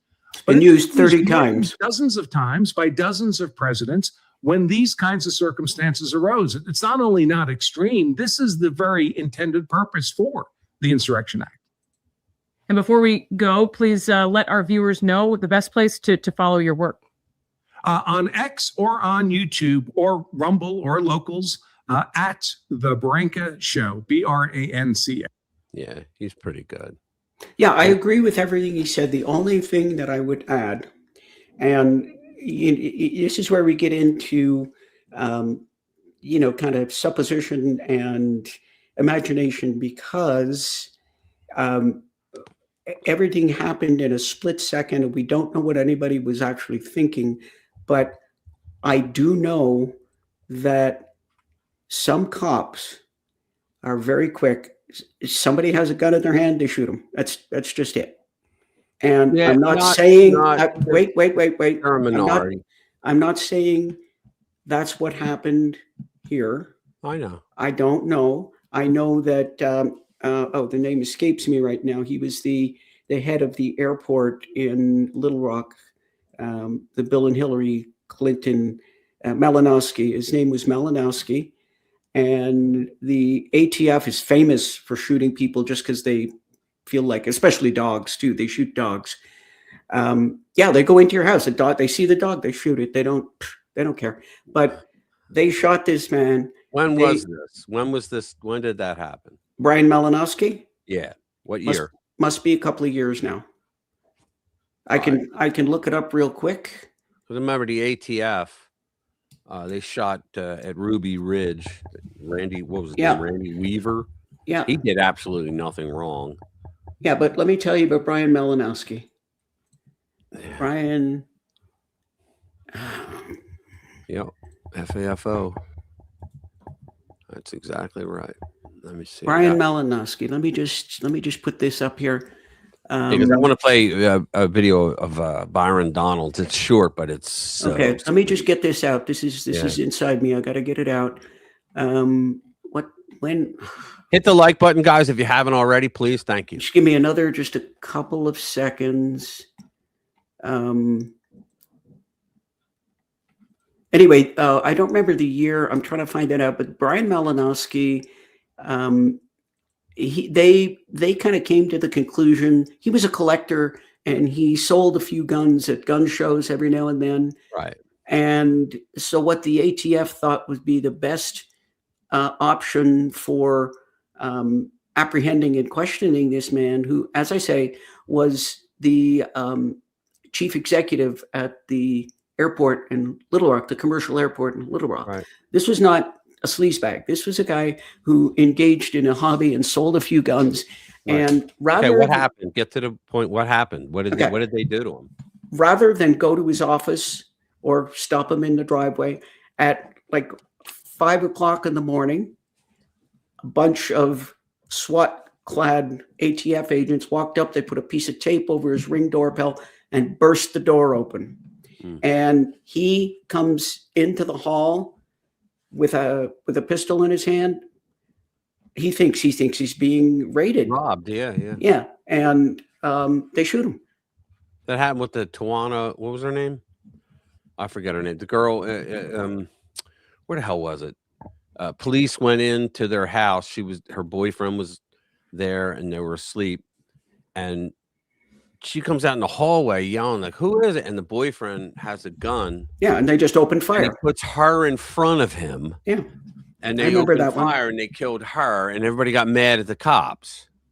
Yeah, well, yeah, everybody got mad at the damn cop. I was like, well, "What the hell?" Well, no, the thing is, your instant reaction should not be to shoot somebody with a gun in their hand, because in the middle of the night, if somebody comes to the door, it's not unreasonable. Many people hearing a ruckus will go to the door with a gun in their hand. Right. And so I don't know. I agree with everything that Braca said. Conservative believed to have been politically attacked. I agree with everything that Braca said. I think that when it comes down to it, he's right. Everything happens so quickly. He's violently encountering these people. So they're just notching up the violence to the next level because they have to. Right. So I'm not thinking that legally they're in trouble, but I'm really unhappy when cops respond to any thought of a gun by just simply shooting. Yeah. And they do that. When you say that, you make it sound like all cops do that. They don't know. I didn't say all cops, but there's a lot of cops do that. I know you said and cops. Besides that, I didn't say cops. I said especially ATF, but cops are bad for that. And it happens all the time. It happened to, I forget the guy's name. He told the cop that he had a carry permit and a pistol on his hip, and the cop shot him with the girlfriend and the girlfriend's kid in the car. Yeah. Let me see what's I got a lot of hostility towards cops. I support cops, but I do have hostility because cops tend to be bullies. And if you don't do exactly what they think you should be doing, you could be in trouble. Now, on the other hand, if you're detained by a cop, what's the only thing to do is you comply. Right. There's no let question. Me play this. This is in Fulton County, right? This is great. Fulton County Commissioner Dana Barrett is losing it after the FBI raided an election center over potentially fraudulent 2020 ballots. She's screaming at David Cate, "Fraud is MAGA conspiracy theories." Here you go. Where do you see this? What you're doing is extremely dangerous. Why is it dangerous? Because you're spreading conspiracy theories. It's not a conspiracy theory. Do you have $45? I'm not undermining. I'm not saying people are voting there. Ma'am, I'm not saying that people are voting there. I'm not saying people are voting there. I'm saying people are currently registered to vote there. We went around Fulton County the last few weeks and we see that people are currently registered to vote in places like empty lots, homeless shelters that closed. Oh, they registered at post office boxes, which is clearly against the law, and they voted. And years ago, what would you do if you become Secretary of State to address that? I'm not going to reply to conspiracy theories. It's not conspiracy. This is how they dodge. I'm not going to comply to conspiracy. No, you were caught. You can currently go on the voter rolls, purchase them for $45, and go there with us. We will gladly take you if you want to go to. I appreciate what you're saying. I'm not going to respond to conspiracy theories. Yeah, because you don't have an answer because you were probably in. How is that a conspiracy theory? It's an act of voter rolls. If you're going to be running for Secretary of State, you're in charge of maintaining the voter rolls. Don't you care about if people are registered to vote from empty lots? Questions. I appreciate it. I've got to. Do you think it's a conspiracy theory that people are registered to vote from empty lots, though? I love the indie guys. They don't give up. Well, I have the ability to go wherever I want to. People are currently registered to vote in empty lots, Commissioner. And if you're going to run for Secretary of State, aren't you going to at least take a look at that? It took me $45 to purchase the voter rolls. You can do that as well for the Fulton County. I love it. You can see that people are registered to vote from empty lots. They're registered to vote at a MARTA bus station. Are you not going to do anything about that? You're just going to call that conspiracy theories again? We have exact addresses that you can go to right now. 205 Elm Street Northwest. It's an empty lot. You can go there right now and see it for yourself. Do you not care about that? You're an elected official and you don't want to address that? Unfortunately, I think Gabe Sterling will beat her, but I say he's a Republican, she's not. But I said because Gabe Sterling's another. Commissioner, if you're going to be running for Secretary of State and that involves maintaining clean voter rolls in one of the most important counties, I would say, in the United States. I think what you're doing is extremely dangerous. Why is it dangerous? Because you're spreading conspiracy theories. It's not a conspiracy theory. Do you have $45? I'm not undermining. I'm not saying people are voting there. Ma'am, I'm not saying that people are voting there. It's playing again. I'm not saying people are voting there. I'm saying people are currently registered to vote there. Because see what Jason, right? People are currently registered to vote there. We're not saying people are voting there, Commissioner. We're saying clean the rolls. Yeah, well, you want to know something? Mark has spent 30 years trying to get them to clean their voter rolls, and they won't do it because the NVRA allows them to not do it. The NVRA is the National Voter Registration Act, and what it does, among other things, besides that motor voter law, which helps them cheat, they say that there's certain types of voters that you cannot purge. See, you're supposed to be able to purge certain types of people, like people that died, they're not going to be voting. People that moved out of the state, they're not allowed to vote, right? You're supposed to be able to purge them after so many years, right? Because they didn't prove they're alive or they still live there. Guess what? You should get rid of them, right? And the NVRA orders all 50 secretaries of state. Now, I don't understand how the NVRA is constitutional, because our Constitution, Article 1, Section 4, says that only a state legislature has the authority to do election law. So how the hell can anybody else tell them, like, how can the feds create the NVRA and say, well, now we're going to rule that all you secretaries of state, that you have to keep certain types of people on the voter rolls for up to 10 years or something like that? And it's because the Democrats use those dead people and people that moved out to create new voters, because they can match the database, the state database, the voter roll, up to the USPS, the post office, and say, okay, this guy, we know he moved out of state. There's a new voter for us. All right. And then they just fill out, the form, send me an absentee ballot, and I'm going to vote for it. And then just have a guy standing outside the address and waits and picks it up. Of course, then there's the dead demographic. Yeah, well, the dead demographic, Democrats have always done well, but they do that as well. They put that against the Social Security database, and they find out if they're deceased. All right, it's disgusting, and they do it in almost every state. Yeah. Okay, I think we're there. Yeah, do me a favor, guys. Again, hit that like button if you can. Really appreciate it. Thank you, everybody, for being here. We love you. You know that. Watch the videos during the week. I'm doing less of them now because I got other stuff I got to do, but I'm still doing them. Thank you for being here. Bring a friend next time. Appreciate it. Any parting words, Jade? Come back next week. Bring a friend. Bring a couple. Right. Have a great rest of the stream. Catch anyone next time. All right. See you, Bobby. All right, guys. We are out of here. Have a great week. Love you all. See you guys next week. Bye.